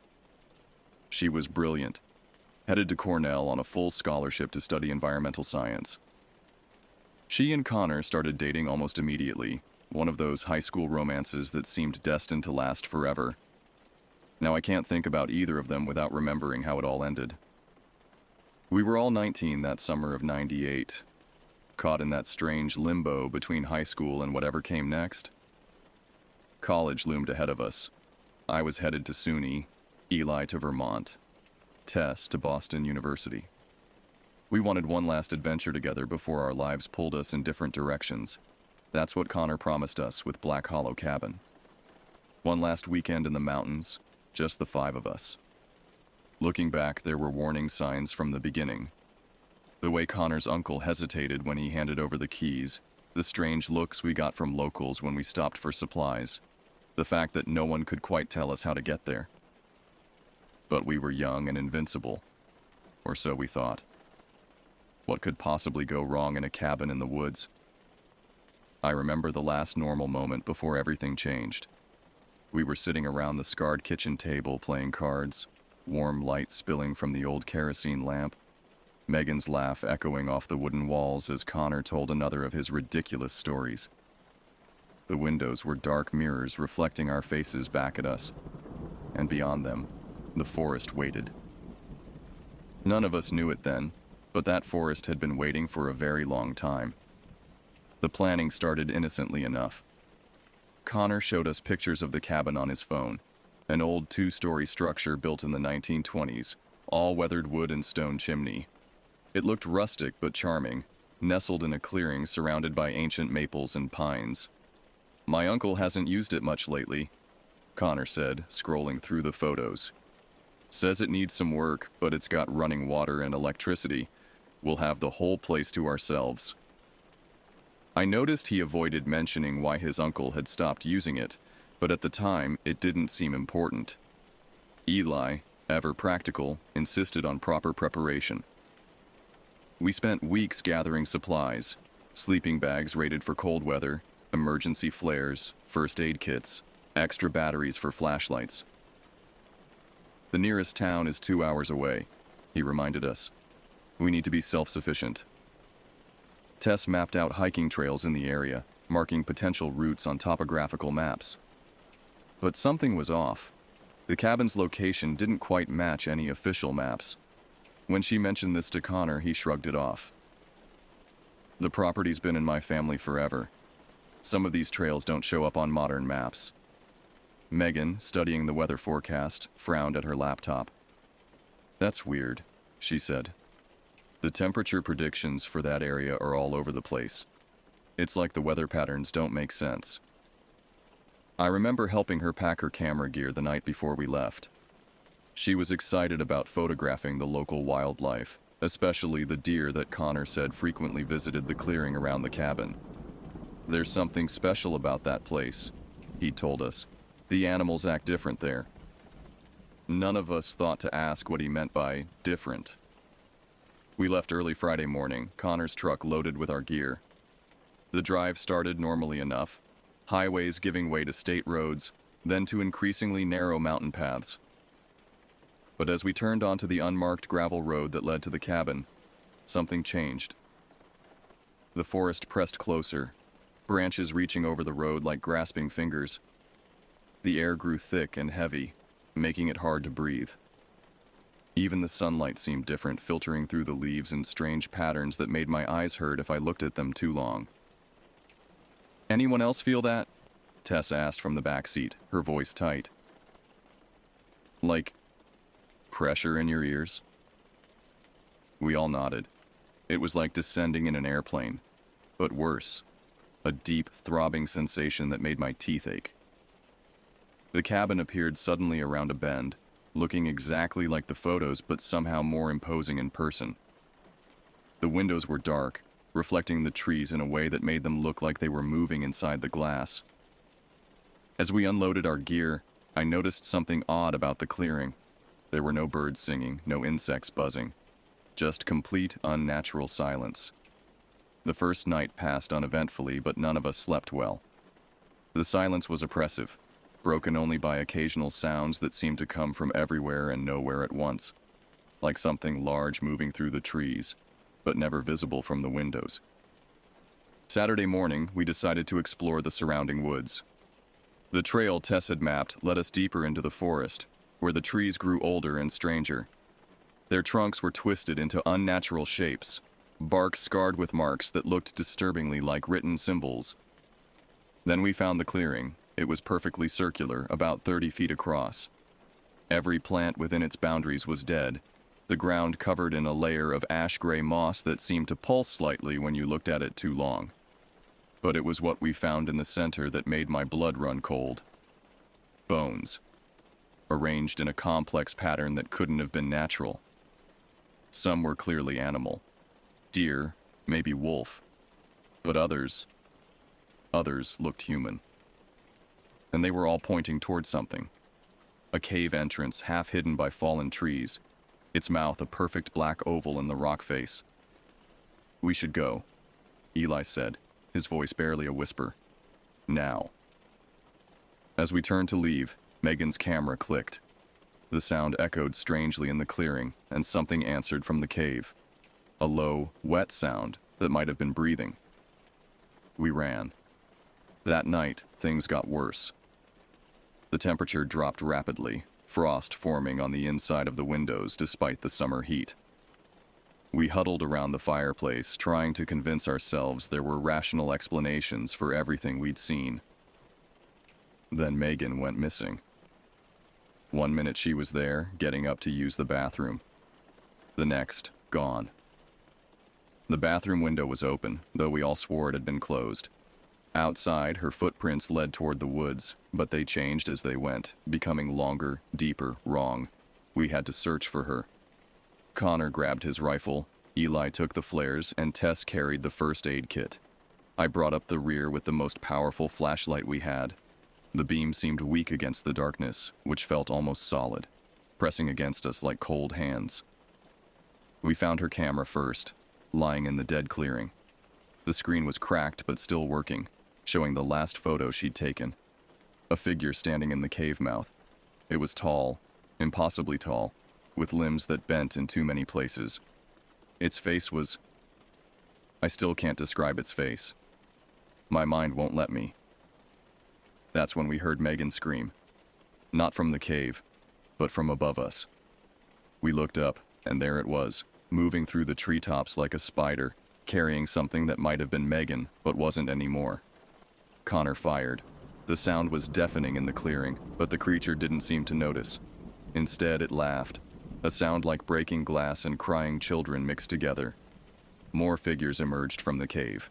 They moved like liquid shadow, their forms constantly shifting between things I recognized: deer, bear, human, and things that couldn't exist in our world.